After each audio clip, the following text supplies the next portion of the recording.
Magandang araw po o magandang gabi sa lahat ng mga mahihilig magbasa at nakikinig ng mga kwentong kababalaghan sa social media.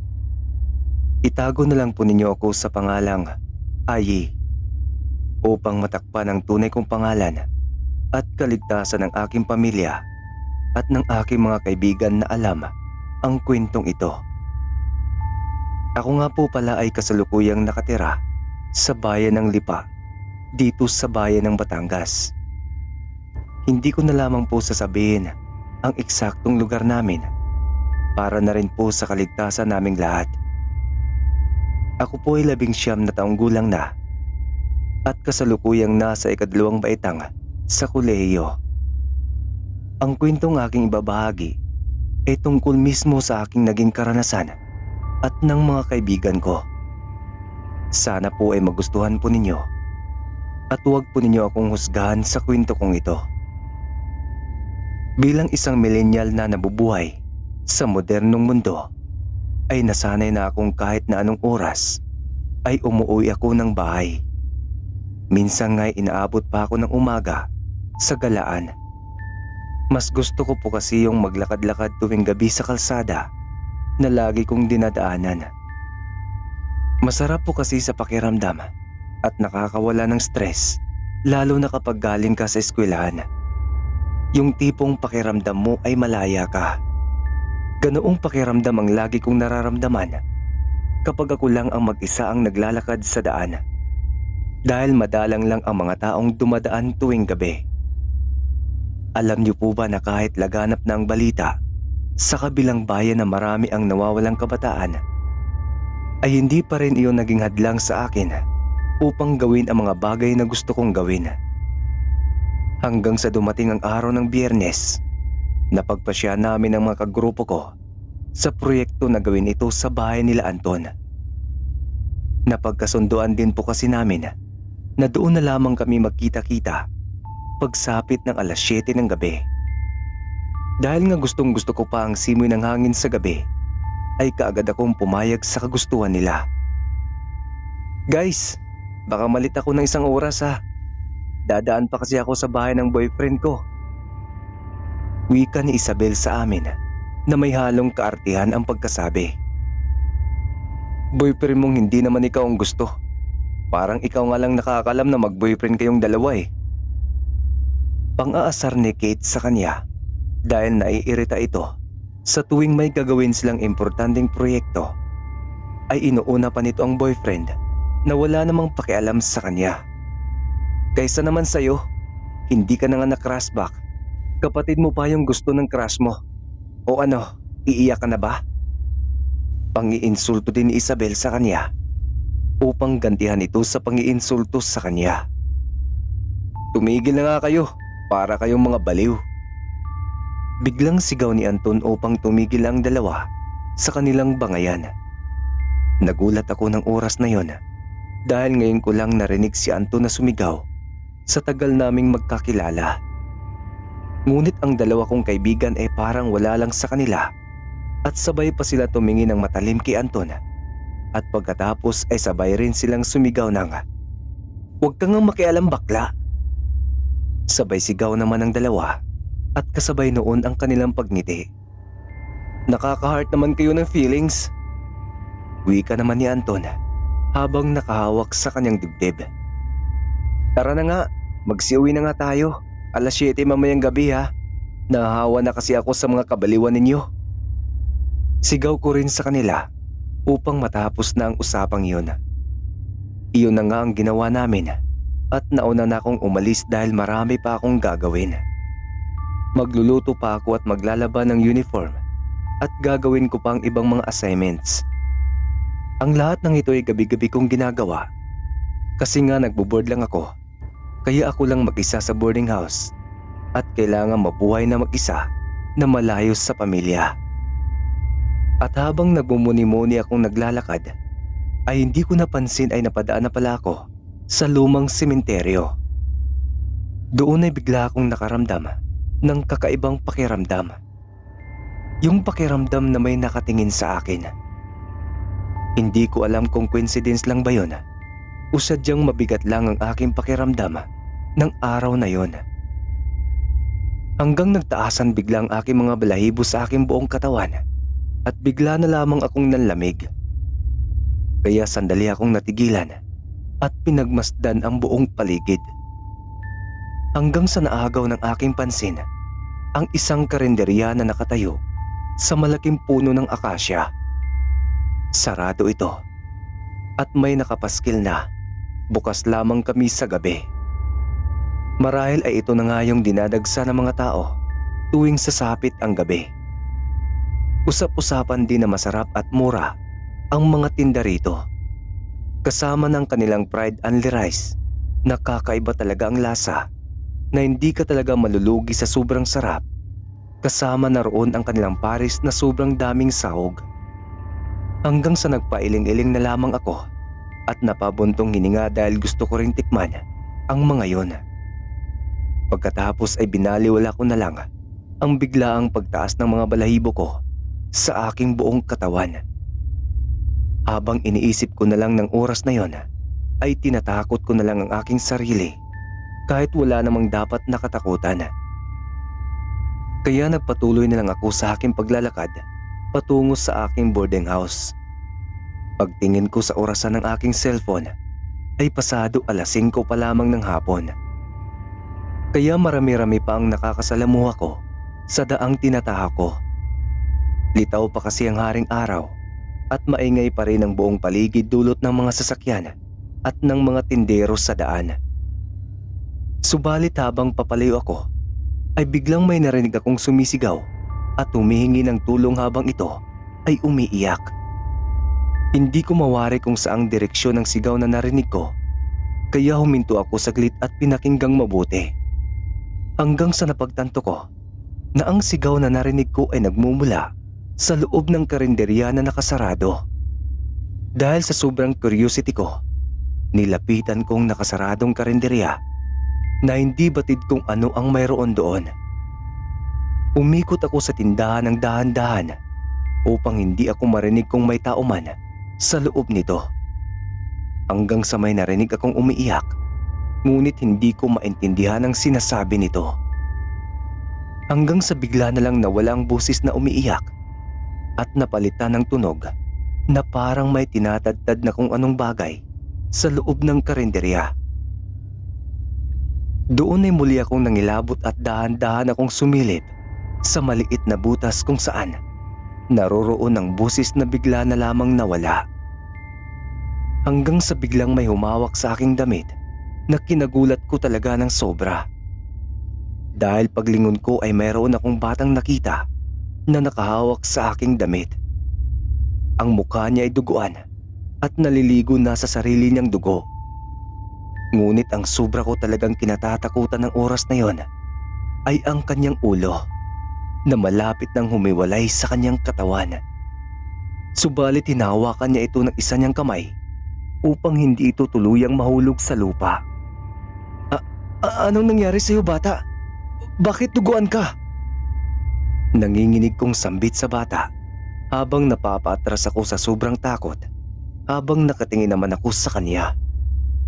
Ngunit hindi ito sumagot, bagkus ay nakaturo lang ito sa loob ng karinderya. Kaya dahan-dahan akong lumapit sa maliit na butas kung saan siya nakaturo banda.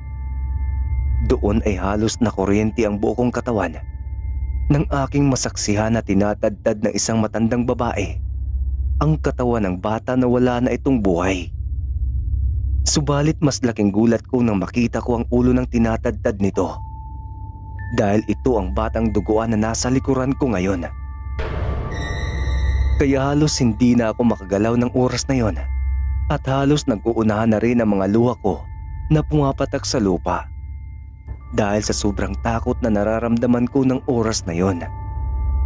Pati nga ang aking dibdib ay tila nagkaroon na rin ng tambol sa sobrang lakas ng pagtibok nito. Ngunit hindi ako nagpadaig sa takot at pinipilit kong gumalaw upang makalayo sa lugar na yon. Baka kasi makita ako ng matandang babae na walang awa na tinatadtad ang batang paslit. Hanggang sa biglang may tumawag sa akin mula sa aking likuran. "Ay, Anong ginagawa mo rito? Akala ko ba nakauwi ka na? Isang oras na lang at magsisimula na tayo sa ating proyekto sa bahay. Biglang sambit ni Anton sa aking likuran nang makita niya ako na nakatayo sa karinderyang nakasarado. Pagkasambit ni Anton ng katagang yon, ay bigla akong nabuhayan ng loob at nagmamadali akong tumungo sa kanya habang ako ay umiiyak. Halos hindi rin naman mawari ni Anton ang kanyang gagawin dahil nanginginig na ang buo kong katawan na halos hindi na rin ako makahinga na papalapit sa kanya. Ay, ano bang nangyari sa'yo? Bakit ka umiiyak at nanginginig pa ang iyong buong katawan? Muling tanong sa akin ni Anton na tila natataranta na rin siyang lumalapit sa akin. Nais ko mang sagutin ang mga tanong niya sa akin ng mga oras na yon ay walang lumalabas na busis sa aking bunganga. Hanggang sa inakay na lang niya ako pauwi sa kanilang bahay dahil iniisip niya na tila sinapian ako ng masamang espiritu o di kaya nasisiraan na ako ng ulo. Ilang minuto lang ang lumipas ay nakarating na kami sa kanilang tirahan. Agad niya akong pinainom ng tubig upang mahimasmasan ang takot na aking nadarama. Doon ay sinabi ko sa kanyang lahat ng aking nakita sa loob ng karinderya. Subalit hindi naniniwala si Anton sa akin, kaya galit na galit ako sa kanya. Halos maubos na kasi ang mga luha ko sa kakaiyak habang nagpapaliwanag sa kanya kung ano ang aking mga nasaksihan ng mga oras na yun sa nakasaradong karinderya, ngunit ayaw talaga niyang maniwala sa akin. Kaya hindi na ako muling nagsalita at umiyak na lang ako sa isang tabi. Hindi pa rin kasi maalis sa aking isipan kung paano tinatadtad na mata ng babae ang bata na wala ng buhay. Hanggang sa bigla na lang nagsalita si Aling Mercy, ang ina ni Anton. Ang karinderya bang sinasabi mo ay yung malapit sa lumang sementeryo, iha? Biglang tanong ni Aling Mercy sa akin dahil narinig niya ang lahat ng mga sinabi ko kay Anton. Opo. Pahikbi kong sagot sa kanya. Ang may-ari ng karinderyang iyon ay ang pamilya ng mga aswang balbal. Bago pa kasi na-improve ang lugar na ito, ay bantog na silang mga aswang. Nalaman ko ito sa aking yumaong lola nang minsan nahuli nilang tatay nito na binuksan ang kabaong ng isang matandang lalaki na bago pa lamang namatay. Hindi kasi alam ng tatay nila na binabantayan na sila ng mga antingerong manggagamot. Dahil mahinala na sila na pamilya talaga sila ng mga aswang balbal. Kasi nga madalas nila itong nakikita sa sementeryo na naghuhukay ng mga bangkay na bago pa lamang nailibing. Ngunit hindi nila akalain na makikita nila ang totoong anyo nito sa isang lamay na walang taong nagbabantay. Nakatayo lang ito habang buhat-buhat nito ang puno ng saging na gagamitin sana niya na pampalit sa bangkay na nasa loob ng kabaong. Subalit hindi yun natuloy nang makita siya ng mga taong naroroon na nakikilamay. Kasama na roon ang lola ko. Nakita siya ng mga taong naroroon dahil na rin siguro sa mga antingerong nag-uusal ng mga sagradong dasal upang kontrahin ang kanyang kapangyarihang pagkabulag. Na kahit na naroroon na siya sa loob ng bahay ay hindi pa rin siya nakikita ng mga pangkaraniwang mga tao. Subalit ang sabi ng lola ko, nakita nilang balbal na yon nang sinindihan ng isang antingerong manggagamot ang 3 kandila na malapit sa kabaong ng matandang lalaki. Kaya nakita nila ng malinaw ang totoong anyo ng balbal. At nakilala talaga nila na ang tatay ng may-ari ng karinderyang napuntahan mo ang aswang balbal na yon. Mahabang kwento ni Aling Mercy sa akin na muling nagpatayo ng mga balahibo ko sa aking buong katawan. Inay naman, wag mo na siyang takutin. Alam naman kasi nating dalawa na kwentong barbero lang yun ni Lola. Kasi wala namang nagpapatunay na aswang balbal nga ang pamilya nila. Nakulong pang ang kapitbahay nyo noon kasi pinagkalat niya ng mga aswang ang pamilyang yon. Kaya sana inay, wag kang gumawa ng kwento. Baka ikaw naman ang makulong. Alam mo naman na may kaya ang pamilya nila at ang 3 anak ng may-ari ng karinderyang yon ay mga abogado na ngayon. Sabat naman ni Anton na makita niya na mas lalo kong natakot nang marinig ko ang kwento ng kanyang ina. Ano po bang mga aswang balbal, tita? Papaano rin po ba natin malalaman na mga aswang balbal po sila? Biglang tanong ko kay Aling Mercy nang makyurious ako sa kwento niya sa akin tungkol sa mga aswang balbal. Ay naku ay, naniniwala ka pa ba kay inay? Akala ko ba pinanganak tayo sa modernong panahon? Bakit ka pa maniniwala sa mga kwentong barbero noong panahon pa ni Kupong-Kupong? Alam mo ba kung bakit nagkakaganyan ka? Kasi madalas nalilipasan ka ng gutom dahil dyan sa pagdadayet mo. Ang nakita mo sa karinderyang iyon ay katang-isip mo lang. Alam mo ba kung bakit? Simula pa kasi kagabi ay hindi ka pa kumakain. Pati na rin kaninang umaga hindi ka rin kumain. Kaya kung ano-ano na lang ang nakikita mo. Kaya hintayin na lang natin si Kate at si Isabel dito sa bahay. Dahil may dala raw silang pagkain na para sa'yo lang. Kasi sinabi ko sa kanilang nangyari sa'yo kanina at pareho kami nang iniisip tungkol sa'yo. Pinasukan na ng hangin ang utak mo ay dahil madalas walang laman ang tiyan mo. Yan ang totoo kaya nagkakaganyan ka. Sigaw ni Anton sa akin dahil hindi talaga siya naniniwala sa mga aswang o mga espiritong kasama natin na naninirahan sa mundong ating ginagalawan ngayon. Ang aswang balbal ay nangunguha ng mga bangkay mula sa lamay o sa libingan at kinakain nila ito. Malakas din ang kanilang pangamoy sa mga taong malapit nang mamatay. Malalaman mo rin na aswang balbal ang iyong kaharap kung ang hininga nito ay amoy bulok. Kaya rin nilang palitan ang mga bangkay ng mga pumanaw na sa pamamagitan ng kanilang kapangyarihang pagkabulag. Kahit nga sa mga pagkain na kinakain natin ay kaya nilang palabasin kung anuman ang nakikita mo at kung anong iniisip nating lasa nito. Kaya hindi rin natin mahalata na isang bangkay na pala ng tao ang kinakain natin kapag sila na ang nagluto ng mga ito. Malalaman mo rin na ito ay aswang balbal kapag nakita mong pabaliktad ang refleksyon mo sa kanyang mga mata. Subalit madalang mo lang iyon makikita dahil hindi sila makatingin ng diretso sa iyong mga mata kapag tinitingnan mo sila. Muling pagpapaliwanag ni Aling Mercy sa akin dahil sa mga aswang balbal. Habang hindi na namin pinapansin ang pinagsasabi ni Anton, kahit halos magmura na ito kasi parang kinakausap na lang niya ang kanyang sarili. Kasi nga salita siya ng salita, hindi naman namin siya sinasagot ng kanyang ina. Bahala na nga kayong dalawa dyan. Magtakutan na lang kayo ng mga walang kwentang kwento tungkol sa mga aswang balbal na yan. Wika ni Anton at umalis na siya sa aming harapan na dumadabog. Subalit pagkasambit niya ng mga katagang yon ay iyon din ang pagdating ni Isabel at Kay habang may dala silang pagkain. Kaya napangiti si Anton kasi alam niya na may kakampi na siya.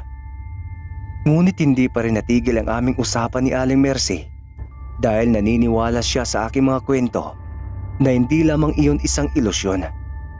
At alam niya na totoo talaga ang mga nakita ko sa karinderya na nakabukas lang tuwing sasapit ang gabi. Hanggang sa lumapit na nga si Anton, Kay at Isabel sa akin na may dalang pagkain. Nakangiti ang mga ito para lang kumain ako. Iniisip talaga nila ng oras na yon na nalipasan lang ako ng gutom. Kaya kung ano-ano ang mga nakikita ko. Ay, kumain na tayo. Naisipan kasi namin ni Kay na dito na lang kami kakain upang may kasama ka. Nakangiting wika ni Isabel sa akin. Alam mo ba ay, ang hirap pumila sa karinderyang binila namin yan. Isa pa, sobrang sarap na mga luto nila. Lalo na yung tinatawag nilang pares at sinangag na kanin na may halo-halong ricados. Sobrang sarap talaga ng dalawang yan. Kaya halika na at kumain na tayo para masimulan na natin ang proyekto na gagawin natin. Nakangiting wika rin ni Kay sa akin. Subalit nang marinig ko ang sinabi niyang karinderya, ay halos nanginginig na naman ang aking buong katawan. Dahil alam ko ang karinderyang tinutukoy niya, ang karinderyang bukas lang tuwing sasapit ang gabi na nakatayo malapit sa lumang sementeryo patungo sa bahay nila Anton. Iyan bang binili ninyo ay doon sa karinderyang malapit sa lumang sementeryo? Biglang tanong ni Aling Mercy sa kanila. Opo tita, doon lang po kasi ang bukas kapag gabi na. Sagot naman ni Kay kay Aling Mercy. Ah, okay. Sandali lang, may kukunin ako ha. Wika ni Aling Mercy na pinagtaka naming tatlo kasi nagmamadali itong pumunta sa kusina. Ano na naman ang gagawin mo, inay? Nakakahiya ka na, alam mo ba? Wika naman ni Anton nang makaramdam siya ng hiya sa pinaggagawa ng kanyang ina. Hanggang sa bumalik si Aling Mercy na may dalang kutsilyo at 3 pirasong kalamansi.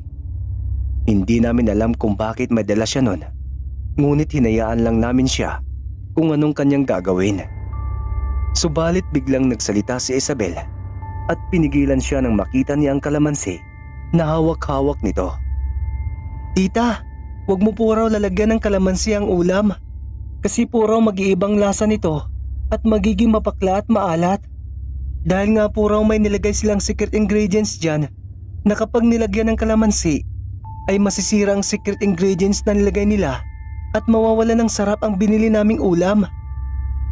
Biglang wika ni Isabel kasi alam na niya ang pakay nitong gagawin sa kalamansi nitong dala. Akin na nga yan, inay. Ano na naman ba ang pinagagawa mo? Nakakahiya ka na talaga. Kaya ayaw ko magpapunta ng mga kaklase ko rito kasi lagi ka nalang ganyan. Wika ni Anton upang kunin ang kutsilyo at kalamansi na dala nito kasi nahihiya na talaga ito sa amin.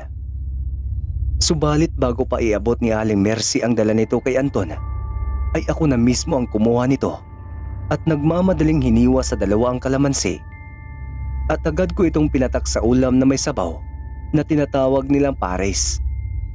Kasunod noon na hiniwa ko ulit ang 2 kalamansi at pinatak naman sa sinangag na may halo-halong ricados.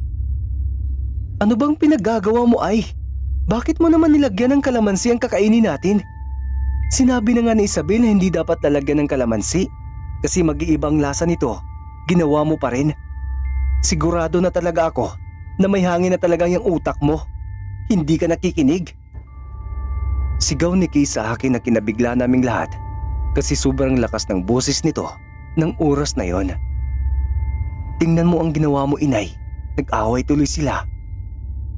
Pabulong na wika ni Anton sa kanyang ina na nakataas pa ang isang kilay nito. Dahil sinisisi niya ito kung bakit sinigawan ako ni Kay ng ganoon kalakas. Huwag na kayong mag-away, kasalanan ko ito. Nais ko lang kasing matuklasan kung totoo nga ba ang sinabi ng lola ko na kapag pinataka ng kalamansi ang isang ulam na may kapangyarihan ng pagkabulag ng mga aswang ay lilitaw ang tunay na anyo nito. Nakayukong wika ni Aling Mercy habang dahan-dahan siyang lumalayo sa aming kinaroroonan. Wala naman pong nangyari sa ulam na pinataka ni Ay ng kalamansi, inay. Tingnan mo, tiyak na hindi na yan magiging masarap dahil lang dyan sa mga kwento ni Lola sa'yo na wala namang patunay. Sigaw rin ni Anton kasi sobra na siyang napahiya sa amin dahil sa pinaggagawa ng kanyang ina. Pagkasambit ni Anton ng katagang yun sa kanyang ina, ay biglang bumaho sa loob ng bahay. Amoy na tila sa isang naagnas na bangkay. Kaya nagkatinginan kaming lahat dahil ang amoy na naamoy namin ay nagmumula sa ulam na dala ni Kay at ni Isabel. Kasi ang mabangong amoy ng ulam kanina ay napalitan ng sobrang bahong amoy na hindi mo maintindihan kung anong klaseng amoy. Hanggang sa dahan-dahan ang napalitan ng mga sahog at ricados nito ng mga parte ng mga tao. Tulad ng mga daliri, tenga, dila at mga balat ng tao. Pati na rin ang mga laman loob nito ay alam na namin na nasa tao din iyon. Kaya halos nanginginig kami sa sobrang takot dahil tamang ang sinabi ni Aling Mercy na kayang palabasin ang totoong anyo ng niluto ng mga aswang sa pamamagitan lang ng pagpatak ng kalamansi rito. Pagkatapos naming masaksihan ang nakakadiring eksinang yon, ay sabay-sabay kaming 3 na tumungo sa banyo at sabay rin kaming sumuka. Halos isuka ko na rin ang aking mga laman loob dahil sa nakakadiring nakita ko at hindi talaga maalis sa isipan ko. Hanggang sa biglang nagsalita si Aling Mercy. Tinapon ko na sa labas ang binili niyong pagkain. Nilagyan ko na rin ng pabango ang loob ng bahay upang maalis ang masangsang na amoy. Pakiusap ko lang sa inyo, sana hindi makalabas o mapag-usapan man lang ang ating nasaksihan ngayon sa pagkain na dinala ninyo. Dahil alam ko kapag lumabas ito sa ibang tao at makarating sa mga aswang na yon, ay tiyak ang buhay natin ang magiging kabayaran. Wika ni Aling Mercy na nagsusumamo sa aming tatlo dahil buhay na namin ang nakataya sa aming nasaksihan ngayon.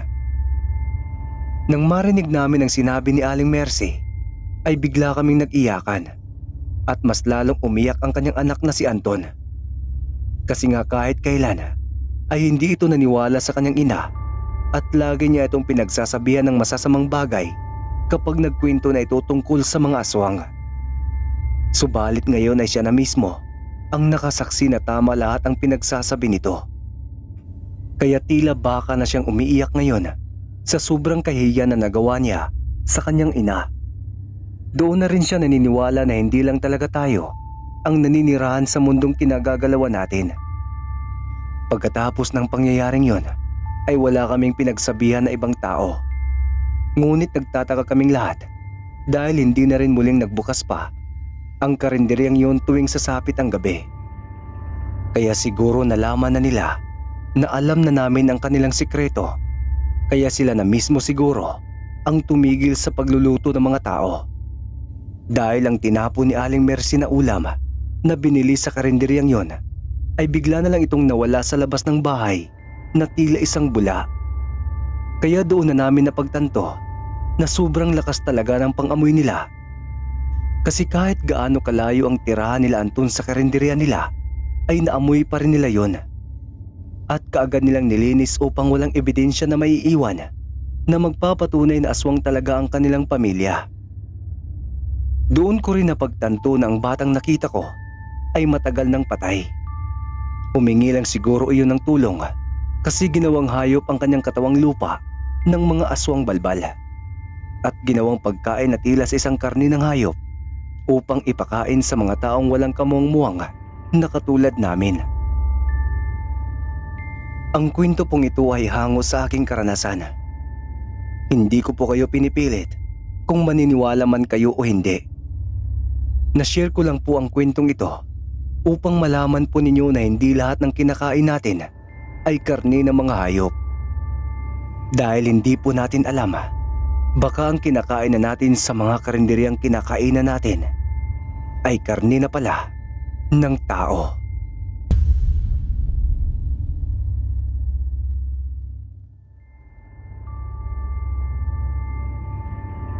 Bago natin simula ng kwento, nais lang po namin ipaalam na matagal na pong available ang membership badge natin. Sa mga gusto pong magpa-member dyan, baka naman para makatulong lumago pa ang ating channel. Huwag nyo rin po sanang kalimutan ang mag-like, share at comment. Sa mga bago po rito na hindi pa nakapag-subscribe, baka naman maraming salamat. At simulan na natin ang kwento.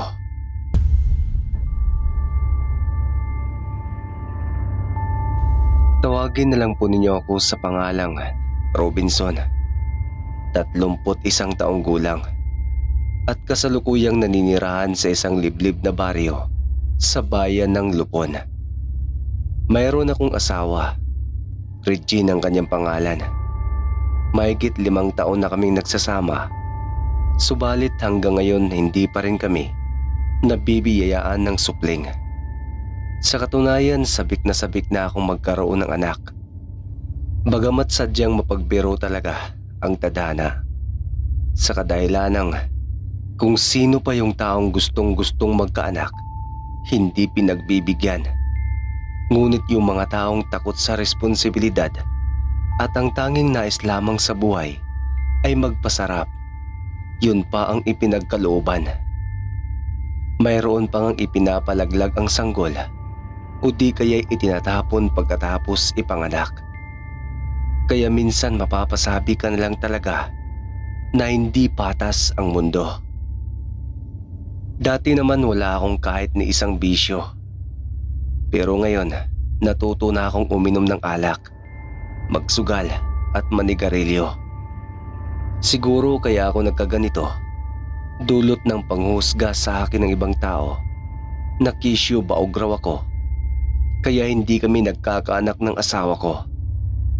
Minsan kahit nakakainsulto ng mga sinasabi nila tungkol sa akin, hinayaan ko na lang.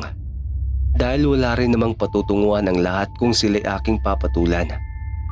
Kaya para maibsan ang pigat at lungkot na nararamdaman ko, idinadaan ko na lang ito sa pag-iinom ng alak at paninigarilyo. Hanggang sa nalulung ako sa aking bisyo at dumating sa punto na iniiwan ko na lang ang aking asawa sa bahay mag-isa habang ako'y dumarayo sa aking mga barkada upang makipag-inuman sa kanila. Minsan pa nga inaabutan ako ng 24 oras sa inuman. Pero kahit na ganoon, hindi ko naman pinababayaan ang aking asawa. Siyempre mahal na mahal ko yon. Kaya bago ako aalis ng bahay, sinisigurado kong mayroon kaming isang sakong bigas, groceries at lahat ng sahod ko sa aking trabaho ibinibigay ko sa kanya. Kapag napasa kanya na ang pera, nanghihingin lang ako ng kaunti para may maiambag ako sa inuman. Isang gabi habang masaya kami nagiinuman ng aking mga barkada, biglang dumating si Regina. "Magandang gabi sa inyong lahat." Bati niya nang makalapit na siya sa kinaroroonan namin. "Magandang gabi rin sa iyo, Regina." Bati naman pabalik ng mga barkada ko. Agad akong tumayo at lumapit sa kanya nang tawagin niya ako. "Bakit ka? May problema ba?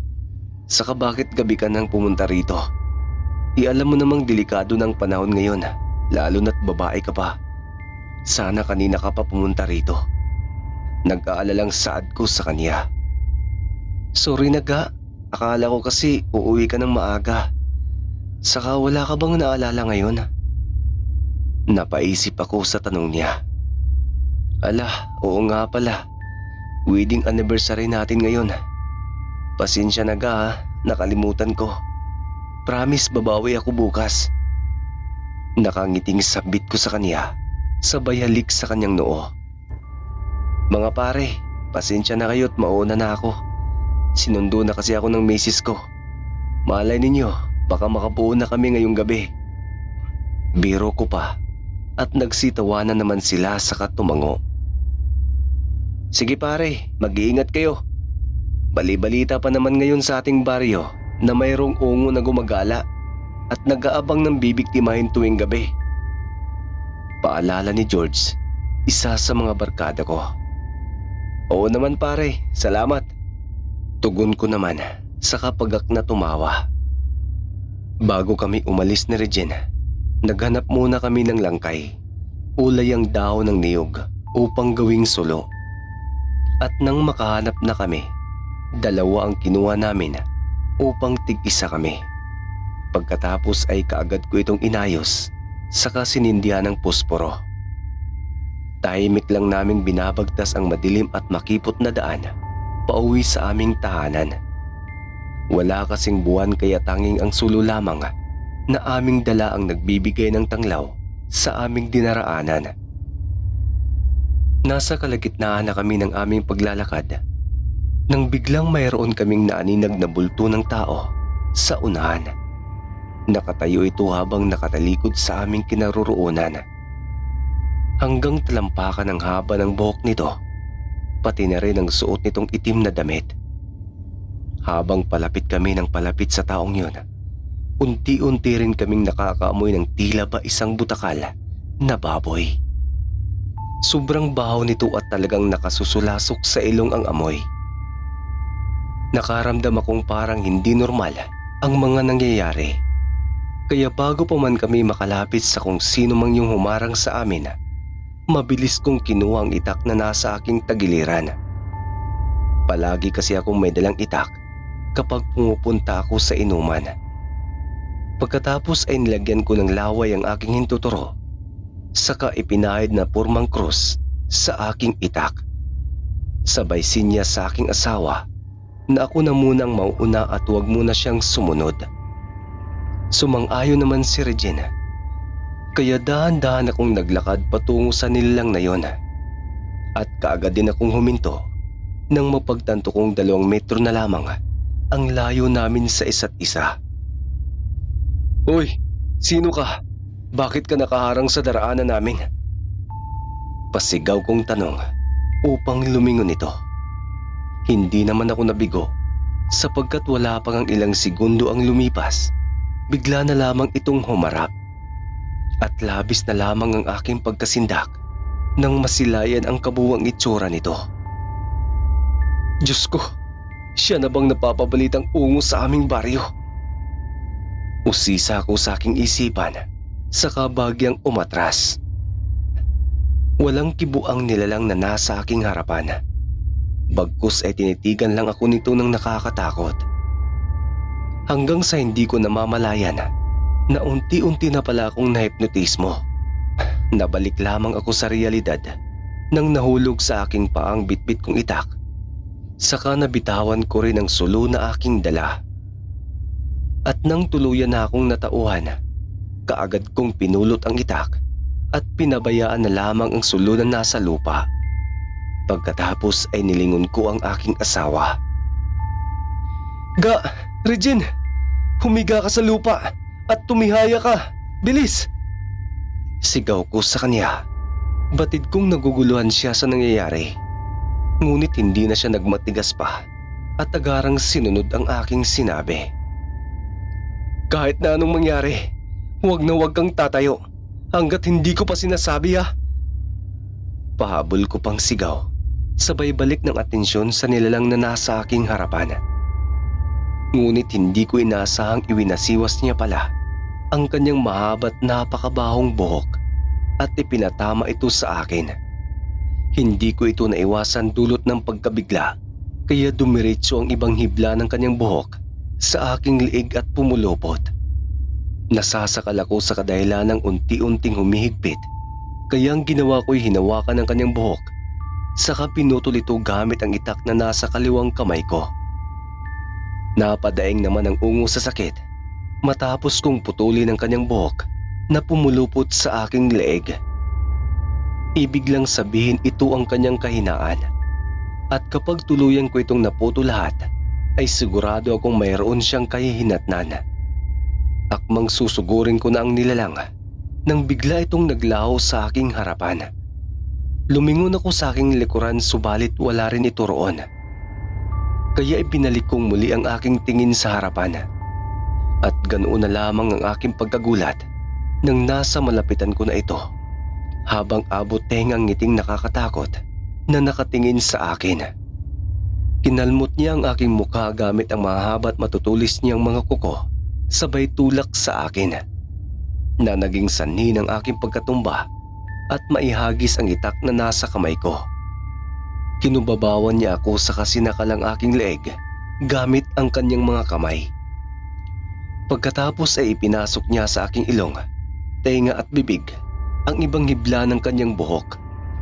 Dahilan upang kapusan ako ng hininga, at sa puntong yon, ramdam kong tuluyan akong mabubura rito sa mundo. Kaya ipinikit ko na lamang ang aking mga mata at unti-unting tinatanggap ang katapusan ng buhay ko. Ngunit wala pang ang ilang segundo ang lumipas, buhat nang ipikit ko ang aking mga mata. Biglang sumigaw ang ungo na nakapatong sa akin at nabitawan nito ang aking leeg. Natanggal rin ang hibla ng mga buhok na pumasok sa aking tenga, ilong at bibig. Kaya iminulat ko ang aking mga mata at habol-habol ang hiningang bumangon at napaupo sa lupa. Diyos ko, maraming salamat at hindi ninyo ko pinabayaan kahit na ang dami kong kasalanan sa inyo. Naiiyak na saad ko sa aking isipan at nang makabawi ng lakas ay dahan-dahan akong tumayo at dinampot ang sulo saka bumalik sa kinaroroonan ng asawa ko. Ngunit ganoon na lamang ang aking pag-alala nang wala na siya sa kinaroroonan niya kanina. Regine, nasaan ka na? Pasigaw kong tawag sa kanya.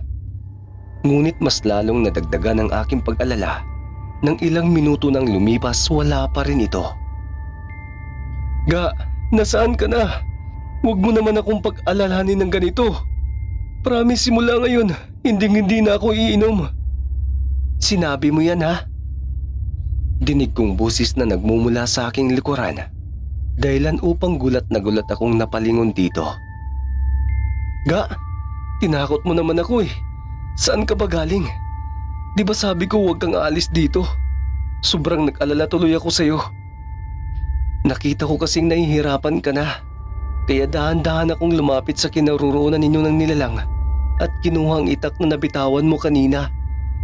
Pagkatapos ay agad kong sinaksak sa likod ang ungo.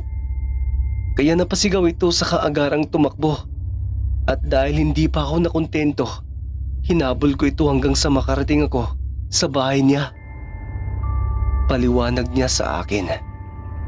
Paano ka nakabalik dito kaagad kung nakarating ka sa bahay ng ungo na yun? Pag-uusisa ko sa kanya. Nasa malapit lang kasi ang bahay nito. At bukas na bukas ng umaga, babalik tayo rito upang puksain ang nilalang na yun. Ganun ba? Pero bakit wala akong narinig na mga yapak mo kanina? Hindi ko nga rin namalayan na nakalapit ka na pala sa akin. Saka paano natin pupuksain ang ungo na yun? Usisa ko pa ulit sa kanya. Basta wag nang maraming tanong. Malalaman mo rin naman bukas. Tara na't malalim na ang gabi. Malapit nang maupos ang sulo natin. Saka nagugutom na rin ako. Sambit niya saka nauna nang naglakad. Kaya ipinagsawalang bahala ko na lamang ang lahat. Kahit palabis akong naguguluhan. Saka sumunod na lang sa kanya. Kinabukasan nga, 6:00 pa lang ng umaga ay naghahanda na kami ni Regine ng aming mga dadalhin katulad na lamang ng dahon ng papaya, dinikdik na bawang at asin. Tinutuon niya kasi ang kanyang sinabi na pupuntahan namin ang ungo na naghahasik ng lagim dito sa baryo namin. Papunta na kami sa bahay ng nilalang na yon at ilang minuto rin ang lumipas bago kami nakarating. Isang maliit na kubo na mayroong iba't ibang halaman ang kaagad na bumungad sa amin. Ga, ito na bang sinasabi mo? Tanong ko sabay hawak sa aking magkabilang braso. Bigla kasi akong nanlamig at unti-unting nagsisitayuan ang aking mga balahibo. Sariwa pa rin kasi sa aking isipan ang lahat ng nangyari ng gabing yon na buong akala ko'y katapusan ko na at hindi na ako sisikatan pa ng umaga. Ga, anong nangyari sa'yo? Sabi ko ibigay mo na sa akin ang dahon ng papaya. Napapitlag ako sa busis ng misis ko sa kadali-daling ibinigay sa kanya ang 7 dahon ng papaya na hawak-hawak ko. Matapos ko iyong maiabot sa kanya, ay agaran siyang umalis at mabilis na lumapit sa kubo ng nilalang na yon. Tinawag ko pa nga siya ng isang beses sa kadahilanang natatakot akong may mangyaring masama sa kanya katulad ng nangyari sa akin kagabi. Ngunit hindi niya ako nilingon at nagpatuloy lang siya sa paglalakad hanggang sa makarating siya roon. Inihampas niya ng 7 beses ang dahon ng papaya sa hagdan ng kubo. Pagkatapos ay inihagis niya ito sa silong, saka mayroon siyang inuusal na hindi ko mawari kung ano iyon. Sa kadahilanang ibang lingwahe ang kanyang ginamit. Ga, halika rito. Ibigay mo sa akin ang iba pa nating dala. Kaagad naman akong lumapit at isa-isang inilabas sa bag ang dala naming dinikdik na bawang at asin. Matapos kong mailabas lahat ay mabilis niya itong kinuha saka pumasok sa loob. Ga, huwag ka nang pumasok. Delikado. Pigil ko sa kanya. Ngunit hindi niya pa rin ako pinansin at nagpatuloy lang siya sa pagpasok sa loob. Kaya kahit na parang tinatambol na ng sobrang bilis ang aking dibdib dahil sa kaba, ay sumunod pa rin ako sa kanya. Bakit mo nagawa sa akin to, anak? Dinig kong utal-utal na usisa ng ungo sa aking asawa na labis kong ikinabigla. Nakahiga ito at halos hindi na makagalaw. Dulot ng labis na panghihina. Dahil sumusobra ka na. Nagpakalayo-layo na ako. Subalit pilit mo pa rin akong sinusundan. At ang masaklap pa nito, naghasi ka ng lagim dito sa aming baryo. Magmula nang dumating ka rito, marami sa aking mga kababaryong nawala ng buhay at natatagpuan na lamang kinabukasan ng kanilang mga bangkay. Bulyaw ni Regine sa ungo. Anak, patawad. Ang nais ko lamang ay makasama kang muli. Makasama? Hindi ba't itinakwil mo na ako bilang anak mo? Sa kadahilan ng ayaw kong mag-iisa sa kalahi ninyo. At hindi lang yun, pinaslang mo pa si ama. Sapagkat tutol din siya sa binabalak mong ipasa sa akin ang iyong pagkaungo. Kaya sa tingin mo mapapatawad pa kita sa ginawa mo? Anak, patawarin mo na ako. Pinagsisihan ko na ang nagawa ko. Hindi. Huli ng lahat para magsisi ka sa iyong mga kasalanan. Marami ka nang nabiktimang mga inosenteng tao. Muntik mo pang mapatay kagabi ang asawa ko. Kaya nararapat lang na mabura ka na rito sa mundo. Nanggagalaitin niyang sigaw sabay buhos ng 1 kilong asin sa katawan ng kanyang ina. Napahiyaw naman ang matanda dahil sa sakit na kanyang nadarama. At kahit hinang-hina na siya ay nagawa pa rin niyang iwasiwas ang kanyang 2 kamay at paa. Pagkatapos niyon ay pinalibot naman ni Regine ang dinikdik na bawang sa paligid ng higaan ng kanyang ina. Kaya walang nagawa ang matanda, kundi ang sumigaw ng sumigaw habang umuusok ang kanyang balat at unti-unting nasusunog ang kanyang katawan. Binabawi ko nang ibinigay ko sa iyong sumpa, Regine. Maaari ka nang magkaanak. Ngunit sinisigurado kong magiging isang halimaw ang iyong anak upang mayroong magpapatuloy ng aking lahi. Huling katagang binitiwan ng ungo bago pa siya tuluyang maging abo at naglahong parang bula. Hinding-hindi mangyayari ang ninanais mo, ina, sapagkat ngayong wala ka na ay tuluyan na akong maging isang mortal katulad ni ama. Mawawala ng dugong ungo na dumadaloy sa aking pagkatao at mamumuhay na akong normal dito sa mundo. Walang emosyong wika nito, sabay tingin sa akin. Ngayong alam mo na ang aking lihim, patuloy mo pa rin ba akong mamahalin o mas pipiliin mong ako'y iwanan? Usisa nito at kitang-kita ko sa kanyang mga mata ang kalungkutan. Ano bang pinagsasabi mo, ga? Hindi kita magagawang iwan sapagkat mahal na mahal kita. Kaya huwag ka na mag-iisip ng kung ano-ano dahil tanggap kita maging sino o ano ka man. Masuyo kong sambit sabay yakap sa kanya ng sobrang higpit. Maraming salamat, ga. Mahal na mahal din kita at hindi ko kayang mawala ka. Malambing na tugon nito. Kumalas ako mula sa pagkakayakap sa kanya. Pagkatapos ay hinaplos ko ang kanyang pisngi saka hinalikan siya sa labi. Maiba nga tayo, ga. Bakit ka nga pala hindi tinabla ng dala nating pangontra kanina? Marahan kong tanong sa kanya. Binigyan kasi ako ni ama ng isang mabisang kwintas upang hindi ako tatabla ng kahit ano pa mang pangontra ng mga tao laban sa aming mga ungo. Kaya nga nagawa kong ilihim sa iyo ang tunay kong pagkatao. Subalit hindi ko lang mawari kung saan niya ito nakuha. Gayong isa lang naman siyang mortal kagaya mo. Naguguluhan niyang paliwanag sa akin. Hindi kaya galing ang kwintas na yan sa iyong ina at ninakaw lamang ng iyong ama upang mailigtas ka sa sumpa ng lahi ninyo? Hula ko naman na ikinatahimik naming pareho.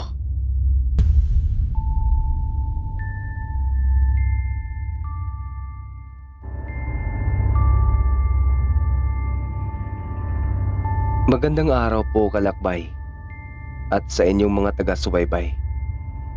Ako po si Bernardo, kasalukuyang nakatira sa Metro Manila. Gusto ko lang pong ibahagi sa inyo ang mga karanasan ni Lolo Noli na naikwento niya noon sa akin. Kasama ang 2 niyang kaibigan na itago na lang po natin sila sa pangalang Carlito at Ibani noong mga panahong nabubuhay pa sila. Ayon kay Lolo Noli, taong 1962 Panahon na makaengkwentro sila ng aswang sa Dapitan, Iloilo Province. Nang magkamali sila ng daan patungo sa pupuntahan nilang bundok. Ang pagsasalaysay ni Lolo Noli.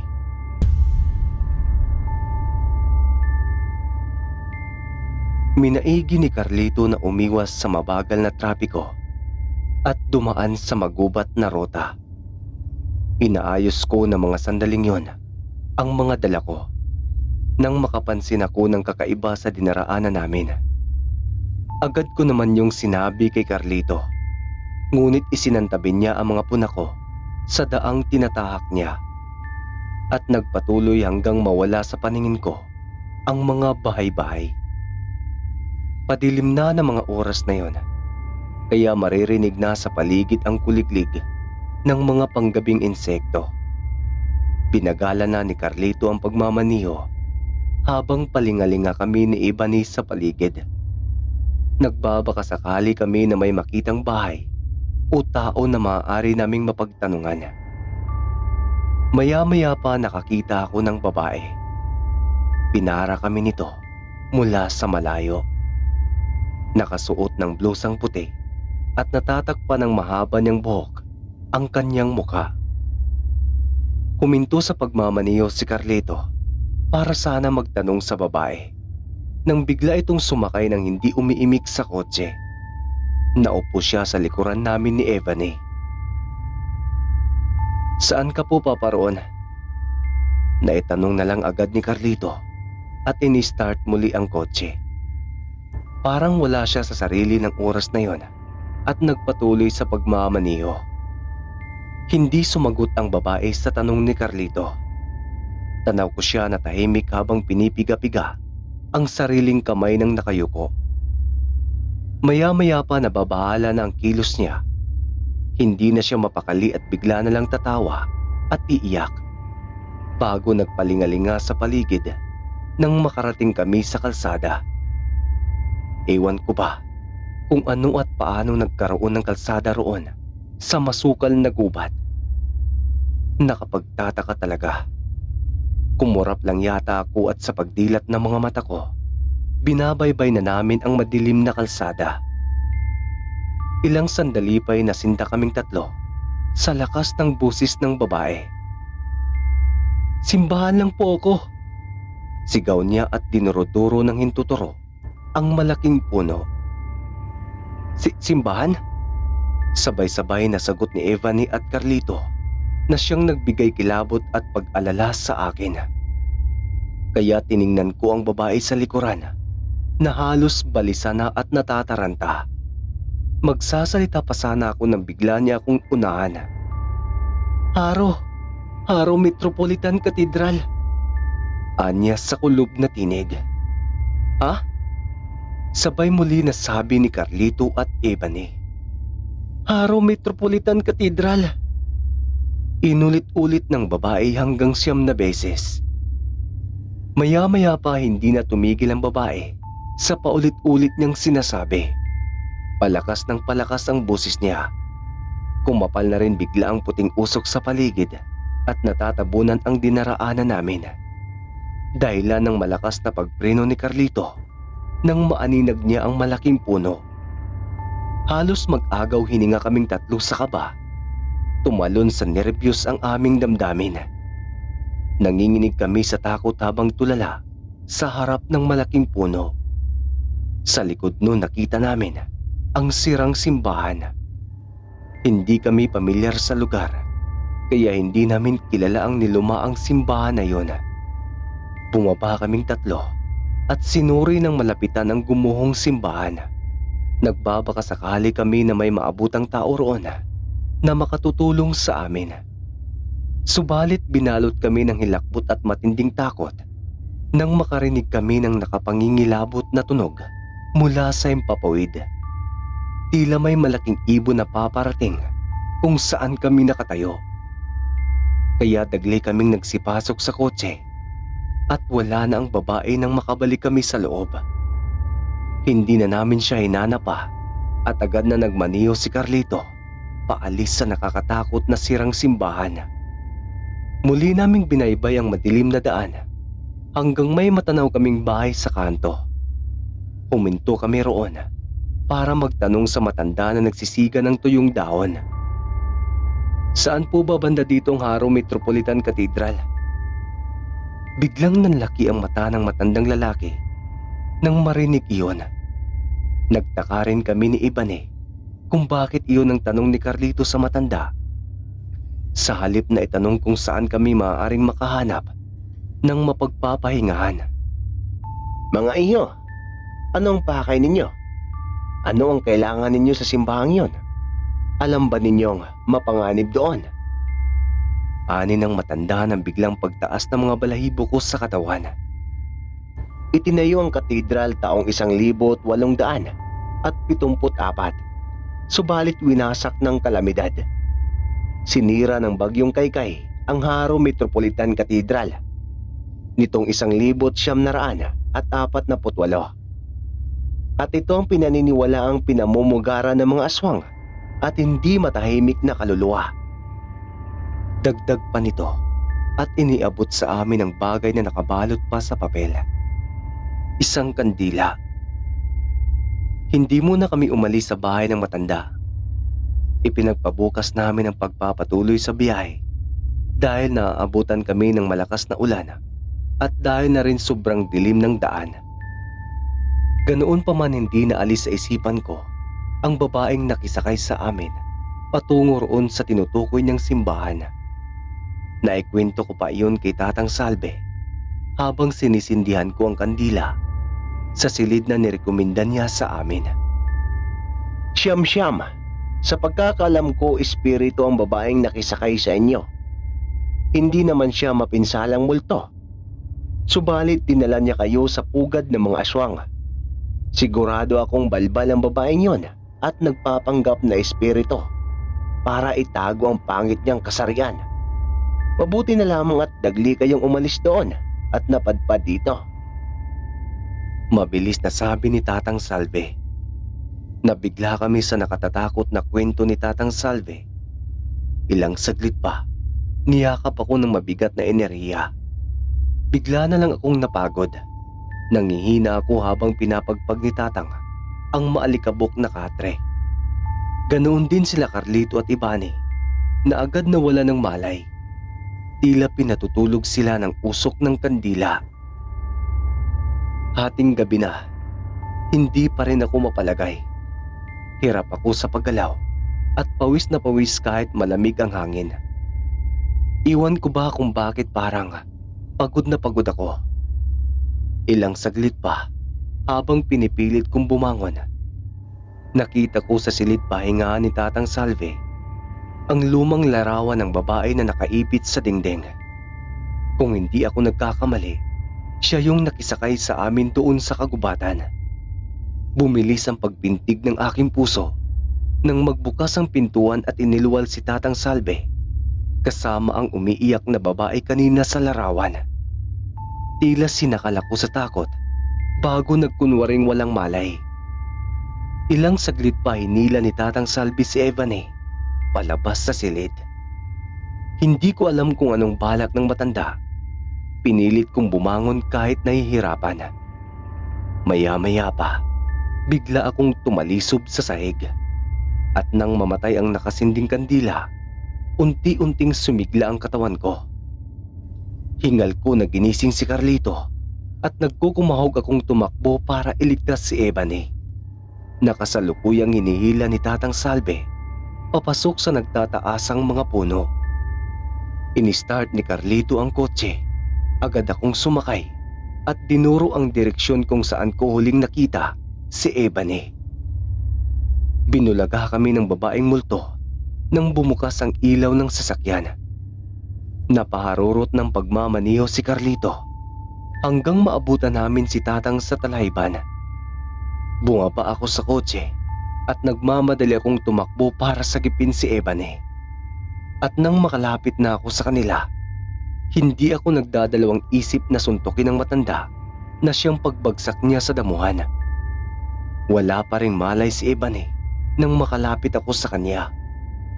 Ginising ko siya ng ginising hanggang mapamulat at mapasigaw ng malakas nang makita ang matanda na tinutubuan ng mahahabang kuko.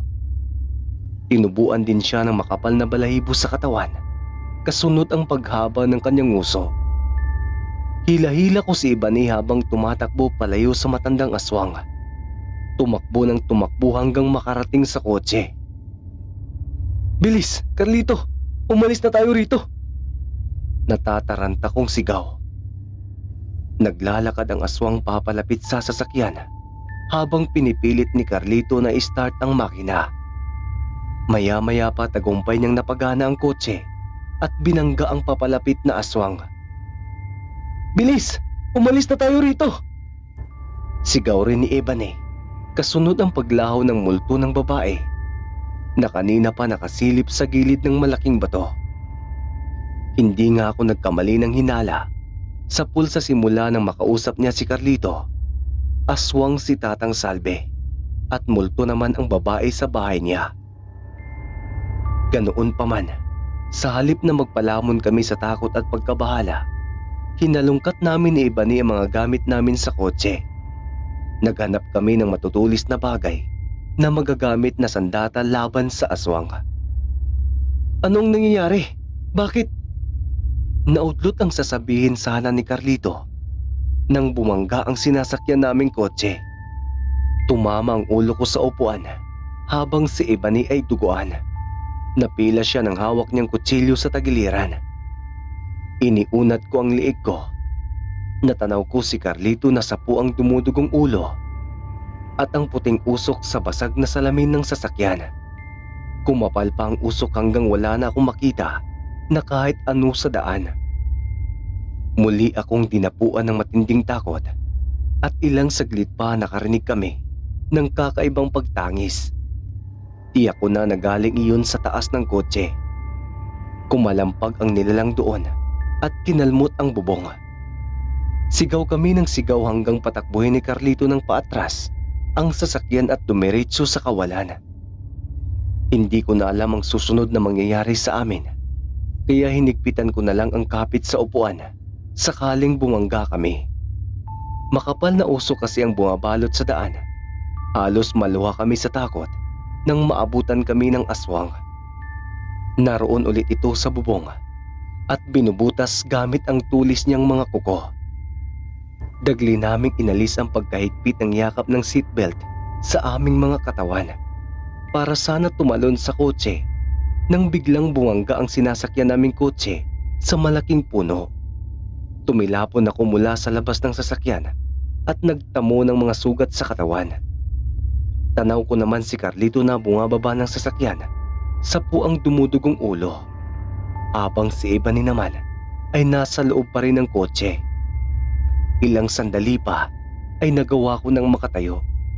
Natanaw ko kaagad ang mata ng aswang. Napapalapit kung nasaan si Ebony. Tulungan mo si Ebony, Noli!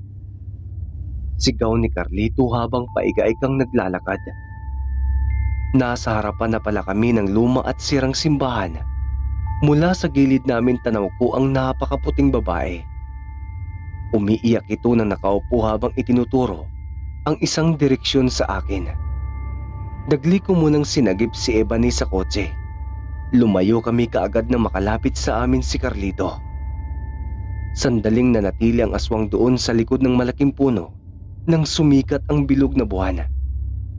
Tinamaan kasi siya ng liwanag galing sa krus ng sirang simbahan. Tulong! Tulungan ninyo kami! Hingal kong sigaw nang makakita ng liwanag sa hindi kalayuan. Napaisip rin ako kung sino ang babaeng nakaputi at kung bakit niya kami tinulungan. Sisigaw pa sana ulit ako ng saklolo nang harangin kami ng aswang. Lumapit siya sa amin. Naisip kong bitawan si Ebony para kunin ang nakita kong matulis na kahoy. Umalis ka! Huwag kang lalapit! Sigaw ko subalit inatake niya ako. Pinagkakalmot niya ako sa katawan hanggang magawa ko siyang mahampas ng kahoy sa ulo. Maya-maya pa, sinakal ako ng aswang hanggang kumalas ako ng hawak sa kahoy. Hindi na ako makahinga sa higpit ng pagkakasakal niya sa akin. hanggang sumugod si Carlito. Dinampot niya ang kahoy at ipinukpok ng ilang ulit sa ulo ng aswang. At nang makahanap ng pagkakataon, tinulungan niya ako at nagpatuloy kaming tatlo sa pagtakbo hanggang makalapit sa liwanag. Kuya! Kuya! Tulungan po ninyo kami! Sigaw ni Carlito saka kami tinutukan ng baril ng dalawang lalaki nang makita kaming duguan. Sino kayo? Ani ng lalaking nakaupo sa bato. Pakiusap! Tulungan po ninyo kami! Sinusundan kami ng aswang! Agad din nila kaming pinaniniwalaan nang makitang matandang lalaki na gulanit ang kasuotan. Galit na galit siyang lumalapit habang nakatago kaming tatlo sa likod ng dalawang armadong lalaki. Pinaputukan siya ng 3 ulit, ngunit mabilis na naiwasan ng aswang ang bala at naglaho sa dilim. Dahil doon sinunog ni Ebony ang ilang kahoy para lumika ng liwanag. Hinubad naman ni Carlito ang suot niyang damit at itinali sa hawak na kahoy. Sinindihan niya iyon at lumapit sa malaking puno. At sinunog niya ang tent ng dalawang lalaki. Habang ako naman ay naghahanap ng asin sa bag ng dalawang lalaki. Ilang saglit pa lumitaw sa kinaroroonan ni Carlito ang aswang. Nakipagsabayan siya hanggang mataga niya ito ng ilang ulit sa braso. Nagawa pa itong barilin ng dalawang lalaki sa tiyan, subalit maliksi pa rin itong nakalipad sa dilim patungo sa akin. At nang makalapit ito sa akin, agad kong isinaboy ang asin sa kanya. Umalulong ito ng sobrang lakas at bumula ang balat nito, kasunod ang paglabas ng mga buhay na uod na kumikislot-kislot pa sa katawan nito. Galit akong sinugod ng aswang habang sinasabuyan ko siya ng asin. Maya-maya pa, mula sa likuran ko, napansin ko si Ebony na bitbit ang bakal na krus at agad na itinaga iyon sa aswang hanggang sumuka ito ng mga buhay na insekto. Mga hangal! Ani ng aswang habang sumusuka ng dugo at buhay na bulate. Ngumiti pa ito ng nakakaloko. Isinumpa kami kahit nauubusan na siya ng lakas. Hindi ko sinayang ang natitirang oras. Inilagay ko sa bibig nito ang asin. Bumula ang dugo niya hanggang mawala ng malay. Makalipas ang ilang sandali habang papasikat na ang araw, napasigaw kaming lahat at natakot nang biglang gumalaw ang aswang. Agad namang ibinaon ni Ebony ang krus sa dibdib nito bago ubusin ng dalawang lalaki ang kanilang bala sa ulo ng aswang. Maya-maya pa, bago sumikat ang araw, natanaw namin ang babaeng nakaputi mula sa sirang simbahan. Isa pala siyang madre na namatay doon. Itinuro niya sa amin ang isang puno at doon namin natagpuan ang kanyang bangkay. Hiniling ng multo na madre na dalhin namin ang labi niya doon sa kanyang bahay na pinamugaran ni Tatang Salve para hindi ito makilala bilang masama. Paraan niya para hindi makilala ang kanyang pagkatao sa mga dumadaan doon. Dating baryo ang kinatitirikan ng bahay ng madre. Sinira lang ng mga kalamidad ang kanilang lupain hanggang sa magsilisan ang mga tao. Kinuha namin ang larawan niya na nakadikit sa dingding. Sinunog namin doon sa simbahan kung saan siya namatay. Saka namin binalikan ang napatay naming aswang. Subalit wala ng katawan niya sa damuhan. Siguro ay inabo siya ng liwanag. Matapos raw ang isang gabing kababalagan, nagpaalam na sila lolo sa dalawang lalaki. Mga sundalo pala ang tumulong sa kanila. Hiling pa ng mga ito na iparating sa lahat ang kanilang karanasan. Ngunit naging haka-haka lang raw ang kanilang pinagdaanan. Walang naniwala at ginawang kuro-kuro at panakot lang daw sa mga bata. Hanggang ngayon mga kalakbay at sa mga sumusubaybay sa channel na ito, naniniwala po kung tunay ang mga kwento ni Lolo Noli. Isinulat niya pa ito sa isang notebook at ibinahagi sa mga tiyo ko. Hindi ko lang po alam kung nasaan na at kanino niya iyon iniwan.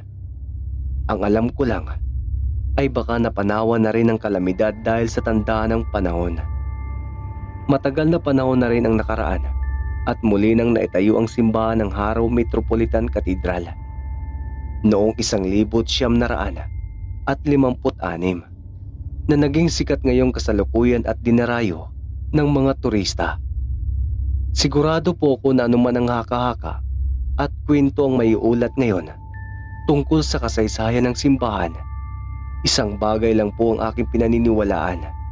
Totoo po sila. Sila ang mga hindi natin nakikita, mga kinatatakutan nating tuwing dilim, mga multo, elemento, engkanto at aswang na pawang ginawang panakot sa kasalukuyan. Hanggang dito na lang po mga kalakbay. Maraming salamat.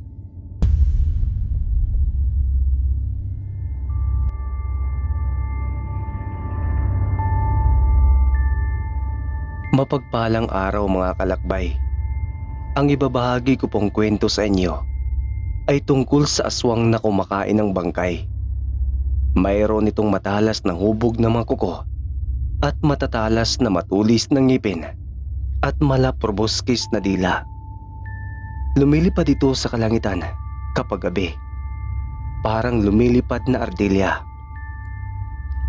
Sa ibang mga pagkakataon, sinasalakay nito ang mga sementeryo para sa mga bagong libing na bangkay. Gamit nila ang kanilang mga kuko upang hukayin ang libingan ng namatay. Nagkukunwari rin sila bilang isang normal na tao na dumadalo sa isang gising o lamay. Ang aswang na ito ay maaaring mag-alis ng bangkay kapag walang nakatingin. Kapag bihira ang angkop ng mga bangkay, nambibiktima sila ng pitos sa loob ng sinapupunan ng babae.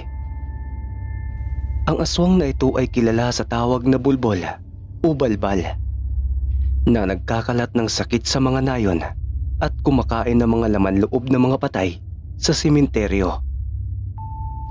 Kasagupaan pa ng mga bagyo noong Oktubre 8 hanggang 9, 1964. Binabaybay ng buo o inang ang mga rehiyon sa Cagayan at Ilocos. Oktubre 20 hanggang 21 naman, 1964, nang naglandfall ang Tropical Storm Georgia o Grasing sa lalawigan ng Quezon. Nobyembre 19 hanggang 20, 1964 naman, nang maglandfall ang Bagyong Luis o Ining sa Surigao del Sur bilang isang malakas na bagyo na tumama sa Mindanao at sa kalakang bahagi ng Visayas. Nang panahong ito, nakaengkwentro ako ng aswang noon sa sementeryo. Magandang araw po mga kalakbay at sa mga tagapakinig mula sa iba't ibang parte ng bansa. Tawagin na lang po ninyo ko sa pangalang Mauricio. 84 na taong gulang na sa kasalukuyan. Nakatira noon sa Cagayan Cemetery, kung saan maraming bangkay ang mistulang nilamon ng kalamidad, ng kasagupaan at pananakop ng kadiliman. Ika-8 ng Oktubre 1964, kasalukuyan ang malakas na bagyong Inang. Naiwan ako sa sementeryo para asikasuhin ang mga bangkay na inanod ng tubig. Sanay na akong makakita ng patay, kaya hindi na bago sa akin ang matakot sa kanila. Isa-isa ko silang iniahon sa baha at inilagay sa taas ng mga puntod bago lagyan ng dahon ng saging ang kanilang malamig na katawan. Mag-isa na lang din ako sa buhay, kaya minabuti ko ang makatulong man lang sa maliit na bagay. Hindi sa buhay, kundi sa mga patay. Noong araw na yon, hindi ko alam kung paano ako aalis sa sementeryo. Gayong malakas pa rin ang hangin at pag-ulan. Nagtiis akong mag-isa. Katunayan nga pakiramdam ko, marami akong kasama sa loob ng maliit kong bahay. Oo, marami akong kasamang patay. Ngunit nasa labas sila. Nakatanaw ako sa paubos na kandila at naghihintay na dalawin ng antok nang bigla akong makarinig ng kakaibang tunog mula sa labas. Kasabay ng pagkapatay ng kandila, ang biglang pagdaan ng figura na hindi ko mapagsinok sa labas.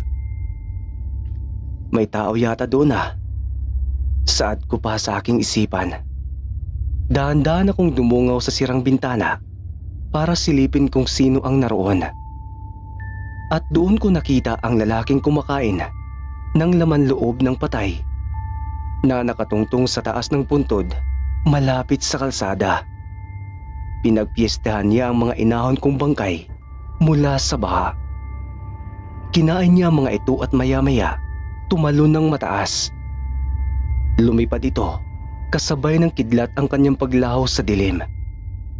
Binalot ako ng takot na mga oras na yon.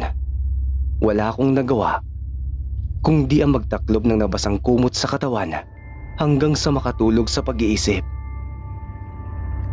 Kinabukasan humingi ako ng tawad sa mga kasama kong patay na kinain ng aswang. Inihulog ko sila sa baha at hinayaang anurin ng tubig. Ginawa ko po yon dahil sa takot na mapagbintangan. Wala rin kasing kwenta kung magsusumbong pa ako. Tiyak naman na hindi ako paniniwalaan. Napakalakas pa rin ang ulan at halos lamunin na ng tubig ang kapaligiran habang nakatungtong ako sa itaas ng puntod.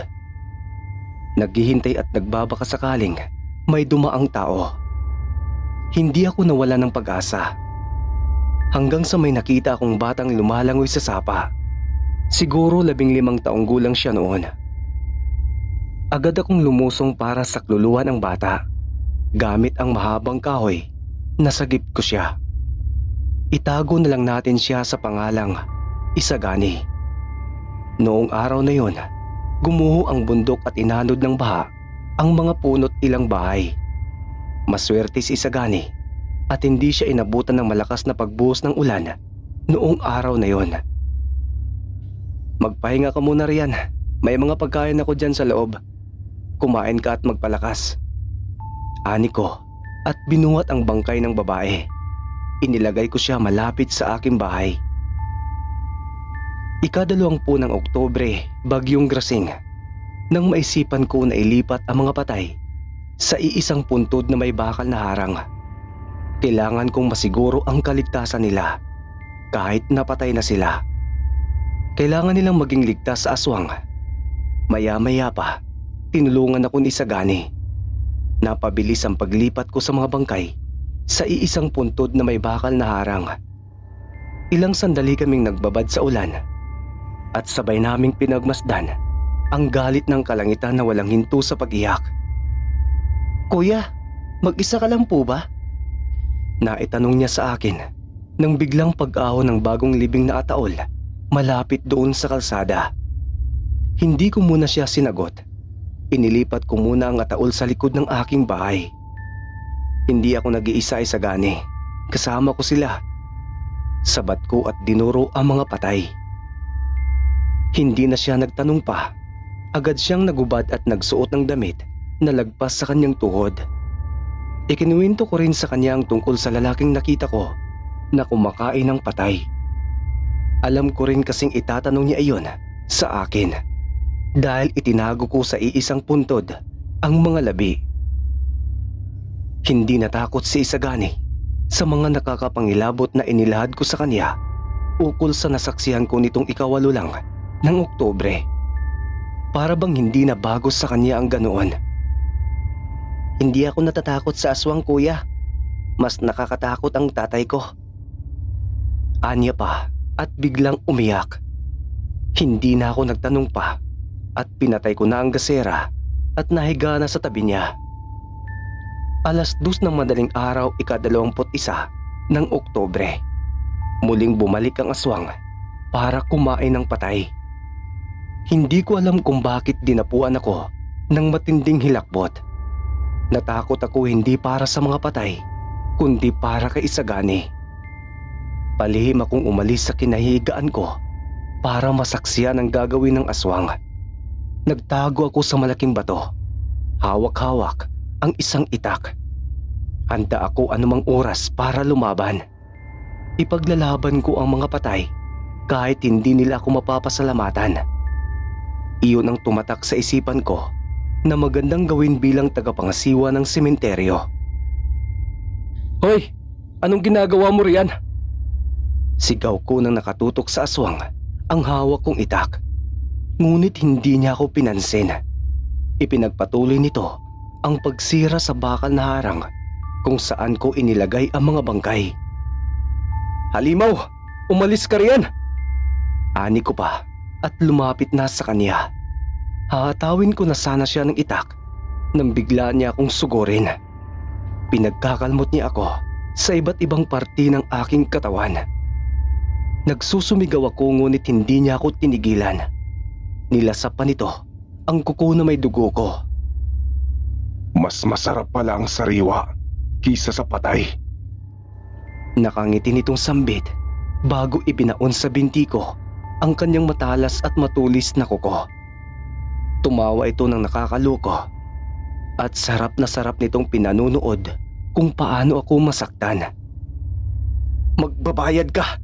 Hindi ko hayaan na makuha mong gusto mo! Nauutal kong sabi. Maya-maya pa nasilaw ito sa liwanag ng kidlat. Napatakip ito ng mata at ilang sandaling nakayuko sa harapan ko. Nakakuha ako ng pagkakataon para gumanti. Sinapak ko ito sa mukha. Pinilit ko ring bumangon para kunin ang itak. Ilang saglit pa, huminto ang pagkulog at kidlat sa kalangitan. Hindi pa ako nakalalapit sa kanya nang maliksi niya akong sinipa sa tiyan. Kaya napasubsob ako ng ilang hakbang dito. Halos maluha ang mga mata ko sa lakas ng tama ng pagkakasipa niya sa akin. Nagdilim ang paningin ko ng ilang sandali at natanaw ko sa kawalan ang mga yumao kong magulang. Sinubukan kong tumayo sa puang nananakit kong tiyan. Ilang sandali pa, lumapit ito sa akin. Hinawakan ako nito sa buhok at iniangat para suntukin sa mukha. Pinapahirapan niya ako at tuwang-tuwa ito habang ako'y sinasaktan. Hanggang magawa ko siyang mataga ng itak sa katawan nito. Mabilis niya akong naihagis bago ito lumipad palayo sa akin. Nagalusan ko lang ito. Hindi nagtagal, pinangunahan ng malakas na sigaw ni Isagani ang tatlong magkasunod na pagkulog at kidlat. "Kuya!" Sigaw ni Isagani habang hawak ang 2x2. "Diyos ko po, kuya, lumaban ka!" Sambit ng bata at natatarantang lumapit sa akin. Agad niya akong inakay para isandal. Hating gabi na ng mga oras na yon at saktong lumakas pa ang ulan. Maliksing umalis ang aswang at lumipad na parang paniki. Tumakas ito marahil natatakot sa liwanag ng kidlat. 19 ng Nobyembre, taong 1964. Kasagupaan naman ng bagong bagyo na tinawag itong Ining. Kasalukuyan akong nagpapagaling nang bumalik ang aswang para muling kumain ng patay sa sementeryo. Bago ang araw na yon, nailibing na namin ang mga patay. Gumawa ako ng hukay malapit sa aking bahay at doon sama-sama ang mga bangkay sa iisang hukay. Galit na galit ang aswang nang walang makitang patay sa sementeryo. 9:00 na ng gabi nang dumating ito. Nagtatago kami ni Isagani noon sa likod ng puntod ng namayapang Pedrogosa. Hindi kami lumabas doon hanggang sirain nito ang dingding ng bahay bago hinukay ang mga inilibing naming bangkay. Halos masuka si Isagani sa nakasusulasok na amoy ng mga inilibing naming patay sa tabi ng aking bahay. Narinig ng aswang ang nagawang ingay ng bata na naging dahilan upang kami ay hanapin ang aswang sa mga puntod. Maya-maya pa kumidlat ng napakalakas. Natakot ang aswang. Nagtago ito sa dilim habang tumatakas kami ni Isagani paalis sa sementeryo. Tahimik at halatang walang tao sa bayan nang dumating kami. Dahil siguro sa patuloy na bagyo, kaya nagsialisan ang mga nakatira roon. Maya-maya pa nakarinig kami ng pagaspas mula sa himpapawid. Tanaw namin mula sa taas ang lumilipad na aswang. Dumapo ito sa puno at pinagmasdan kami ni Isagani habang tumatakbo papasok sa nasirang bahay. Nang makapasok na kami, lumipad ang aswang at kinalampag ng marating ang bubong. Sinira nito ang bubong gamit ang mahaba nitong dila at galamay na may matatalas na kuko. Paika-ika kong tumakas palabas. Pinagtago ko si Isagani sa aparador. Binilinan ko siyang huwag lalabas doon kahit na ano ang mangyari. Ilang sandali pa natanaw ko na ang aswang sa anyong tao. Itim ang mga mata nito habang lumalapit sa akin. Tumakbo ako palayo at tiniis ang masakit na sugat sa binti hanggang makapagtago sa ibang bahay. Isinara ko ng maigi ang pintuan at tumakbo para pumailalim sa katre. Wala pang ilang minuto nang makapagtago ako ay naroon na sa loob ang aswang. Hindi ko matukoy kung saan ito dumaan. Kinilabutan na lang ako nang tumuntong ito sa itaas ng katre. Umahakbang ito ng dahan-dahan, 1 hanggang 3 hakbang bago ito bumaba sa katre. Sinulit ko ang paghihintay na makababa ang aswang para tagain ang dala niyang itak ang paa nito. Subalit mabilis nitong naiwasan at nakalayo. Nariyan ka lang pala. Anito at inihagis ang katre. Hinawakan nito ang aking leeg at inihagis ako palabas ng bahay. Nagpagulong-gulong ako sa daan. Hindi pa ako nakatayo. Inapahakan nito ang dumudugo kong binti na siyang paghiyaw ko ng ubod lakas. Pinilit ko ring tagain ang aswang ng dala kong itak, ngunit agad niya akong kinalmot. Pagkatapos lumipad ito. Pinipilit kong tumayo nang bigla na lang akong tinangay at inihulog mula sa ere. At ng mga oras na yon, hindi ko na magawang makatayo. Gumagapang na lamang ako palayo. At habang nilalapitan ako ng aswang, narinig ko ang pagsigaw ni Isagani, hindi kalayuan sa kinaroroonan ko. Tama na! Layuan mo siya, Itay! Sigaw ng bata at tumakbo papalapit sa akin. Huminto sa paglalakad ang aswang. Nilingan nito si Isagani at ngumiti. Noong una akala ko ay yayakapin nito ang anak, subalit bigla nitong sinampal si Isagani na siyang dahilan ng pagbagsak nito sa lupa. Hangal na bata. Hindi kita anak. Hindi sana ako nagugutom at kumakain ng patay ngayon kung pumayag ka lang sanang maging alay. Sinira mo ang orasyon ni Melinda na iyong ina. Naglalakad ang aswang papalapit kay Isagani. Tama na po, Itay. Pinatay mo ng nanay ko. Kinain mo pa ang mga bangkay. Ano pa ba ang kulang? Umiiyak na sigaw ni Isagani. Nakita kong may hawak-hawak itong kutsilyo. Kasalanan mo ang lahat, Isagani. Kung namatay ka lang noon, hindi na sana ito mangyayari. Kung namatay ka lang para sa pagiging tao ko, hindi sana namatay si Melinda. Hindi sana ako kumakain ng bulok na bangkay. Kasalanan mo ang lahat ng ito. Kasalanan mo! Binuhat ng aswang si Isagani at iniangat. Itinutok nito sa buwan ang bata, habang ako naman ay gumagapang papalapit sa kanila. Ilang sandali pa tinaga ni Isagani sa mata ang aswang. Naihagis siya nito sa damuhan bago magtatalon sa sakit ang aswang. Nagawa pang umatake ni Isagani sa aswang gamit ang kutsilyo. Ilang ulit nitong tinaga hanggang sa mapahiga ang aswang sa lupa. Itinuturing kitang tatay. Minahal kita kahit kakaiba ka.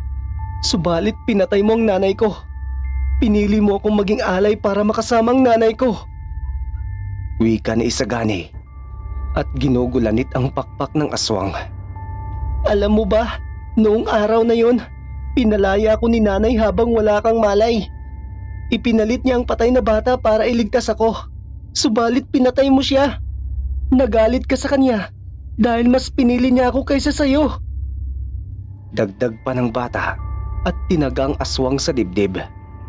Hindi pa ako nakakalapit sa kanila ay natanaw kong nasakal na ng aswang si Isagani. Habang nakabaon pa sa dibdib nito ang kutsilyo sa aswang. Dahan-dahan itong tumayo. Iniangat nito si Isagani.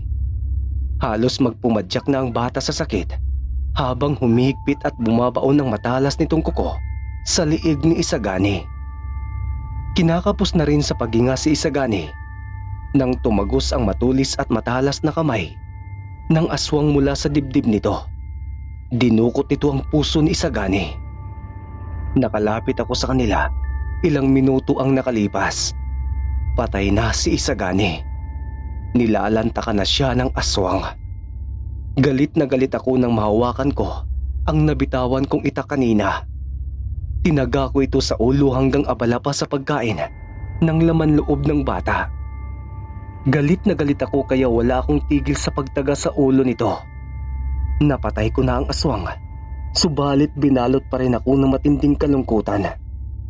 Hindi ko nararamdaman ang tagumpay. Patay na rin si Isagani, katulad ng mga magulang ko. Mag-isa na lang ulit ako. Pakiramdam ko na mga araw na yon ay pinagkaitan ako ng langit. Lahat na lang ng taong nakikilala ko ay namamatay. At doon sa sementeryo, ang malamig nilang labi ang nakakasama ko sa araw-araw.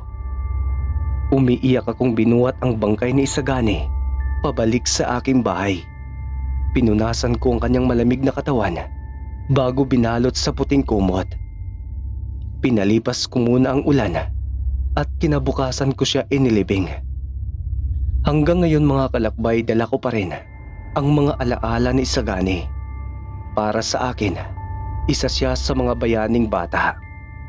Iniligtas niya kami, ako at ang mga inilibing naming bangkay sa sementeryo. Hanggang dito na lang po ang kwentong naranasan ko noon mga kalakbay. Kasalukuyan po akong nakatira ngayon sa Mindanao. May 3 anak at iniwan din ang asawa ko noong 2011 dahil sa sakit sa puso. Namatay na po siya. Maraming salamat po sa inyo mga kalakbay. Sana makarating ito sa mga tagapakinig ninyo doon sa Cagayan.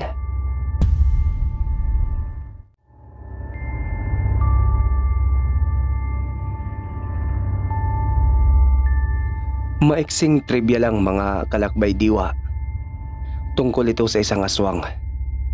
Natampok sa ating kwento ngayon. Kantanod.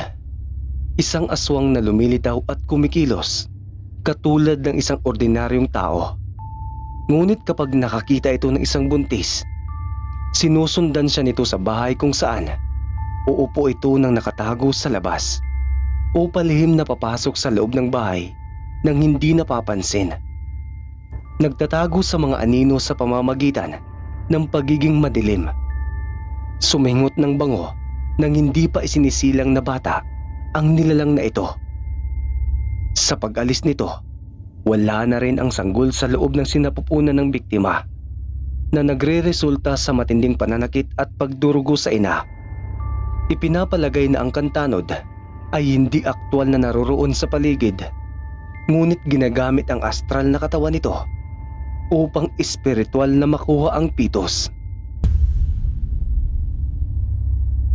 Magandang araw po mga kalakbay diwa at sa inyong mga tagapakinig. Tawagin na lang po ninyo ko sa pangalang Patricia. Nakatira ngayon sa Samarlite. Dati po akong naninirahan sa probinsya ng Capiz noong makaengkwentro ako ng mga aswang. Lumipat kami ni Binderico sa baryo Tawog, Sigma. Noong panahong ipinagbubuntis ko ang panganay naming anak. Hindi kami pamilyar sa baryo at halatang malayo ang agwat ng mga bahay sa lilipatan namin. Wala ring koneksyon ng kuryente at tubig lawasa sa liblib na lugar na yon. Kaya sa puso kami kumukuha ng maiinom. Araw-araw, gasira at kandila lang ang ilaw sa madilim naming tahanan. Lumipas ang ilang araw na pananahimik namin sa nalipatang bahay. Palagi ko nang napapansin na dumadaan at nagmamasid ang matandang babae sa labas ng aming bakuran. Oras-oras siyang napapadaan sa tapat namin At kung minsan pa nga humihinto siya para pagmasdan ako habang hinihimas ang bumilog ko ng tiyan. Nakaramdam ako ng kakaiba sa kanya. Ngumingiti siya tuwing nakikita akong nagwawali sa bakuran at dagling aalis kapag paparating na si Binderico. "Mahal, dun ka na lang sa loob. Magpahinga ka na," ani ni Binderico bago inagaw sa akin ang walis. Nahuli ko pa ang matanda na nagtapo ng masamang titig kay Binderico nang yakapin niya ako. Ilang saglit pa habang inaayos ko ang kortina sa bintana, natanaw ko ang matandang babae na biglang tumakbo palayo sa bahay. Kaagad akong nagsumbong sa asawa ko at kuno niya lang, "Natutuwa lang yun, ganoon talagang matatanda." Sa kanya ko hinalikan sa noo. Habang tumatagal, unti-unti akong nakakaramdam ng takot. Nababahala na ako tuwing mag-isa lang ako sa bahay. Hindi na ako lumalabas at palaging isinasara ng maigi ang mga pinto at bintana kapag umaalis si Binderico para magtrabaho. Araw-araw akong kinikilabutan sa matandang yun. Hindi ko alam kung bakit at para bang kasama ko siya sa oras-oras. Minamanmanan niya ako mula sa malayo na lalong pagyakap ng hilakbot sa aking sistema. Isang araw may bumisitang babae sa bahay. Mag-isa lang ako ng mga oras na yon. Dahil sa takot, agad kong pinatuloy ang babae kasama ang anak niya. Dinalhan niya ako ng prutas at tinapay. Pinakiusapan raw siya ni Binderico na dalhin sa akin ang mga dala niyang prutas. Hindi ko siya pinaalis kaagad at ikinuwento ko pa sa kanya ang tungkol sa matandang babae na gumugulgol sa akin araw-araw. Anya, "Walang ibang nakatira rito malapit sa inyo. Wala akong natatandaan na may matandang babae na napapadaan banda rito. Tagaroon lang naman ako sa kanto, kaya madadaanan muna nilang bahay ko bago makarating dito." Biglang nagsitayuan ang mga balahibo ko sa katawan nang sinabi niya iyon. "Mama, may bibi oh." Ani ng anak niya at niyakap ako ng mahigpit.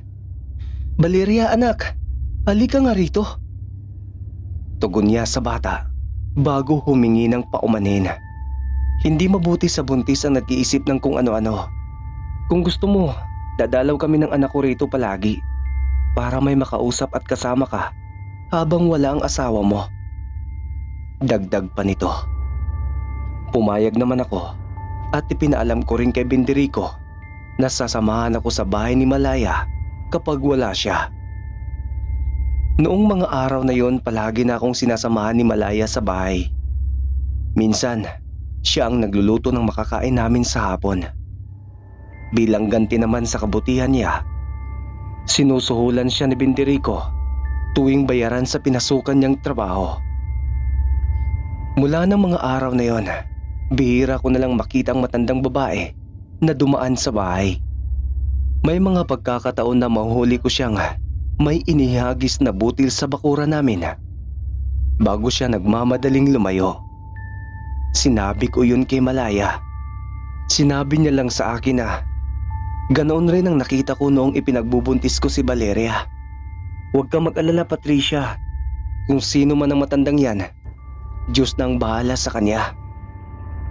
Anito habang isinasara ang bintana. Noong gabing yun, hindi nakauwi si Binderico sa bahay. Ako at si Malaya lang ang magkasama habang umuulan ng malakas. Sa sala siya natulog para may magbubukas ng pintuan sakaling dumating si Binderico. Habang ako naman ay hindi mapakali sa silid namin ng asawa ko. Ginugulo ako ng imahe ng matandang babae. Pakiramdam ko naririnig ko ang boses niya at nakikita ko siya kapag nakapikit ako. Dahilan kung bakit hindi ako makatulog. Ilang sandali pa, kasabay ng pagkulog ang paggalaw ng katre. Halos tumalo ng dibdib ko sa sindak at hindi ako makasigaw. Sumakit ang tiyan ko dahil sa labis na pagkabigla. Nagpatuloy ang pagyanig ng katre na parang lumilindol. Tama na! Nahihirapan kong sambit. Pinilit kong tumayo at bumaba sa kama nang gumapang sa hita ko pababa ang dugo ko. Paika-ika akong naglakad palapit sa pintuan. Pinihit ko ng pinihit ang siradura. Kumalampag na rin ako ng malakas para marinig ni Malaya. Nang bigla akong napatingin sa ilalim ng katre at naroon ang matandang babae. Malaya! Malaya! Tulungan mo ako!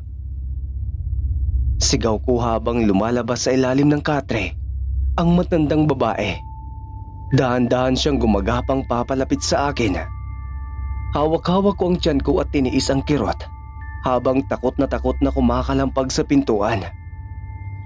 Malaya! Tulong! Ilang sandali pa, nakalapit sa akin ang matanda. Hinawi niya ang luha ko. Mula sa buhok ko gumapang ang magkabila niyang kamay, pababa sa dibdib ko. Nginitian niya ako ng nakakaloko bago ako dinilaan sa pisngi. Itutulak ko na sana siya nang bumukas ang pintuan. Diyos ko, Patricia! Natatarantang sigaw ni Malaya bago ako bumagsak sa lapag. Patricia! Patricia! Gumising ka! Nag-aalalang tono ni Malaya. Pinilit kong imulat ng dahan-dahan ang mga mata ko at nilibot ko muna ng tingin ang paligid hanggang sa mapasigaw nang makita ko ang matandang babae na nakasilip sa bintana. Nakatikim ako ng sampal kay Malaya. Bigla na lang akong huminaho ng ilang saglit at maya-maya pa napayakap ako sa kanya ng mahigpit. Umiiyak ako sa balikat niya habang nagsasalita ng, "Kasama natin sa bahayang matanda. Malaya, nakita ko siya sa ilalim ng higaan. Malaya, natatakot ako." Niyakap niya rin ako ng mahigpit bago ako inalayan para tumayo sa sahig. Inilipat niya ako sa sala at doon magkatabi kaming nagmanman sa paligid ng bahay. Napakadilim na mga oras na yon dahil nag-iisang gasira lang ang nagliliwanag. Maya-maya pa nakarinig kami ng kalampag mula sa silid namin ni Binderico. Dagling tumayo naman si Malaya para harangan ng aparador ang pinto. Mabilis rin siyang kumuha ng asin at ikinalat sa kawayan na upuan kung saan ako umiiyak na nakahiga. Bitbit ni Malaya ang kutsilyo. Itinutok niya iyon sa silid kung saan may kung sino ang nagpupumilit na makalabas doon. Halos pagpawisan ako ng malamig habang namimilipit sa sakit. "Malaya, manganganak na siguro ako!" Sigaw ko nang may lumabas na tubig sa pagkababae ko. Agad naman niya akong nilapitan at nagwika ng, "Diyos ko naman, Patricia, nasaan na bang asawa mo? Sandali lang, tiisin mo muna yan." Tila nalilito siya at hindi alam ang gagawin. Ilang sandali pa pabagsak na bumukas ang pintuan ng silid. Iniluwal doon ang matandang babaeng nakasuot ng itim. Humahaba ang dila nito habang kumakapal ang balahibo. "Patricia, kahit na anong mangyari, huwag kang papayag na makuha niya ang anak mo." Sigaw naman ni Malaya at nagsaboy ng asin sa matanda. Umatras si Malaya papalapit sa akin at ikinalat niya ang asin sa sahig upang hindi kami malapitan ng aswang. Ilang sandali pa, tumakbo ang aswang palabas sa bintana. Umiiri na ako ng mga oras na yon at hirap na rin akong huminga. Takot na takot kami ni Malaya ng mga oras na yon nang may yumapak sa bubong at doon natanaw namin na bumababa ang umahabang dila ng aswang. Nilagyan ni Malaya ng asin ang tiyan ko at inihalo niya sa dugo ko ang asin at pinunasan ng kumot. Binasa niya rin ang kumot ng dugo ko at doon niya ibinuhos ang asin. Habang pababa ang dila ng aswang, naisipan ni Malaya na ilipat doon. Ipinalit niya ang dugo ang kumot sa upuan at naghintay na tumusok doon ang dila ng aswang. At nang mangyari yon, sinamantala na ni Malaya Naputuli ng dila ng aswang hanggang mahulog ito sa harapan namin at nagpakislot-kislot pa na parang bulate sa nagkalat na asin. Naiwan sa upuan ng putol nitong dila na umuusok pa. Napasigaw ako at umiiyak kong kinapitan sa paa si Malaya. Sigaw ako ng sigaw hanggang lumabas na ang ulo ng bata. Diyos ko, ano nang gagawin ko? Dinig kong sambit ni Malaya habang natataranta. Nasaan ka na ba, Binderico? Ani nito habang pinagbabato ng gamit ang aswang. Ilang sandali pa lumabas na ang bata mula sa sinapupunan ko.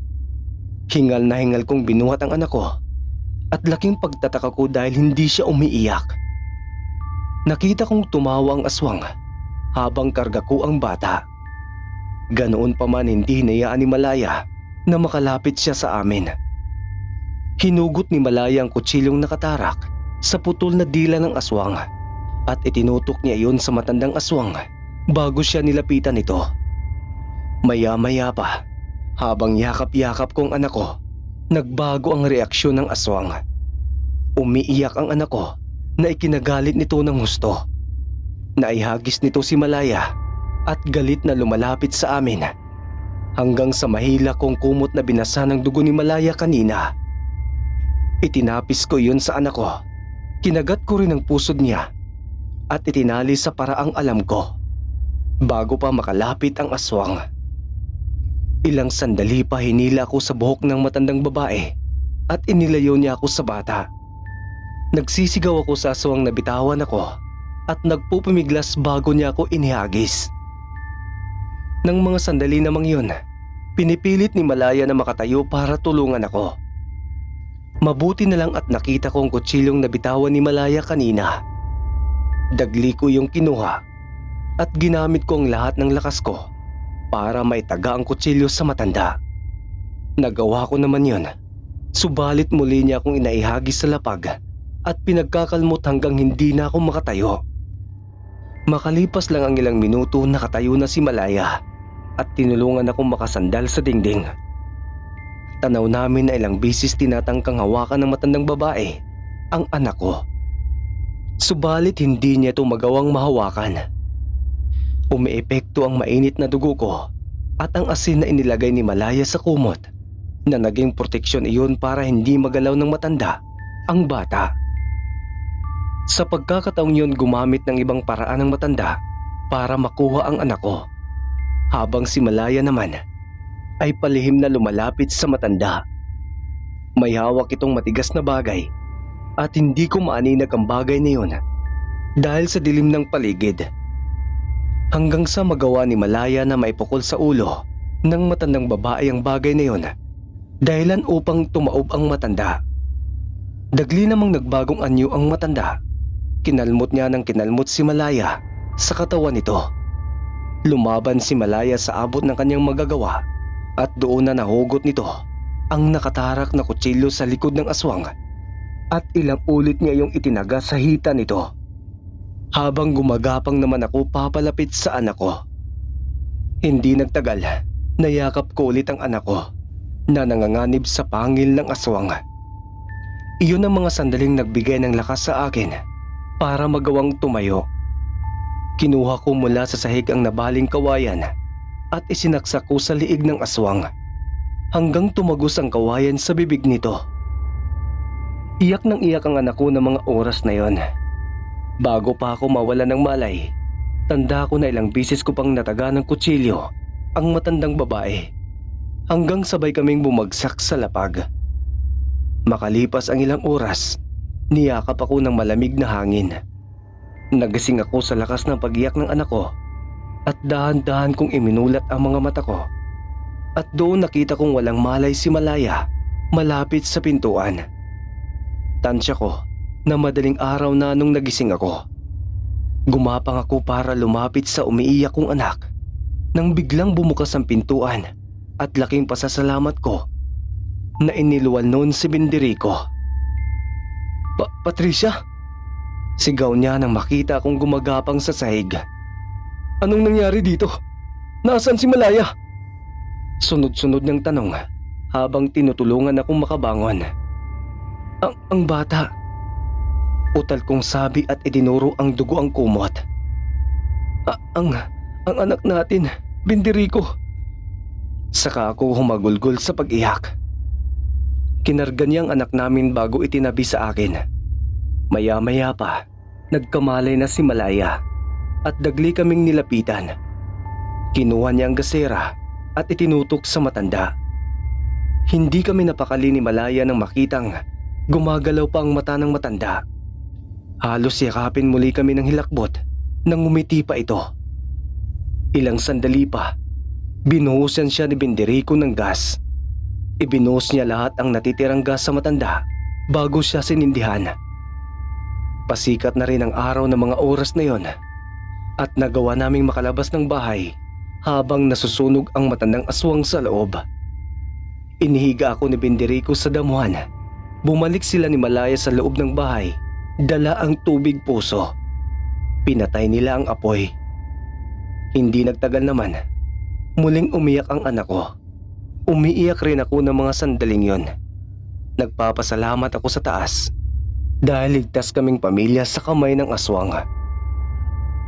Makalipas ang mahigit kalahating oras nang mahawi ng sunog sa bahay, dinagsa kami ng mga taga-baryo. Gulat na gulat daw sila nang makakita ng makapal na usok mula sa amin. At doon ay kiniwento ni Malaya ang mga nangyari. Hindi makapaniwala ang lahat sa mga kaganapan na minsan lang sa baryo Tawog Sigma. Marami ang natakot at marami rin ang hindi naniniwala. Hanggang mapasigaw ko ng malakas na may kasamang pagpadyak-padyak nang makita ko ang matandang babae na nakatitig sa amin ng anak ko. Nakasuot siya ng itim. Idinuro ko pa siya sa malaking puno. Subalit biglang naglaho ng puntahan ni Binderico. Doon sa likod ng puno na yon, nakatagpo ng patay na bata si Binderico na lalong kumilabot sa mga taga-baryo. Halos mapatakip sila ng bibig at masuka sa patay na bata. Wala na itong laman loob. Sabi pa nila, nasa 3 o 4 na taong gulang pa lang ang batang iyon. Nagpapagaling ako mga kalakbay ng 2 linggo sa bahay nila Malaya. Nagpasya kami ni Binderico na isama ang pamilya ni Malaya sa paglisa namin sa Capiz, sa baryo ng Tawog Sigma, kung saan parehong nanganib ang buhay namin ni Malaya. Hindi nagtagal, nilisa namin ng sama-sama ang baryo at doon na naninirahan sa lupa ng mga magulang ko sa Samar Leyte. Malawak ang lupain namin doon, kaya ibinigay namin ng libre kay Malaya ang kalahati sa lupaing iyon bilang pasasalamat at tagapagligtas ng anak ko noon. Ngayong kasalukuyan mga kalakbay, masayang nabubuhay sa lupain namin ang pamilya ng mga anak ni Malaya.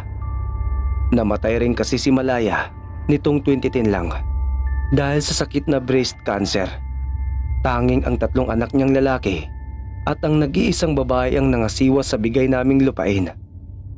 At habang nabubuhay ako, tatanawin kong utang na loob sa pamilya nila ang buhay ng panganay kong anak.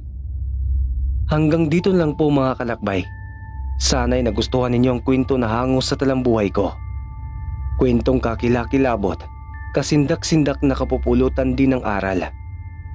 Maraming salamat po at more power sa inyong programa.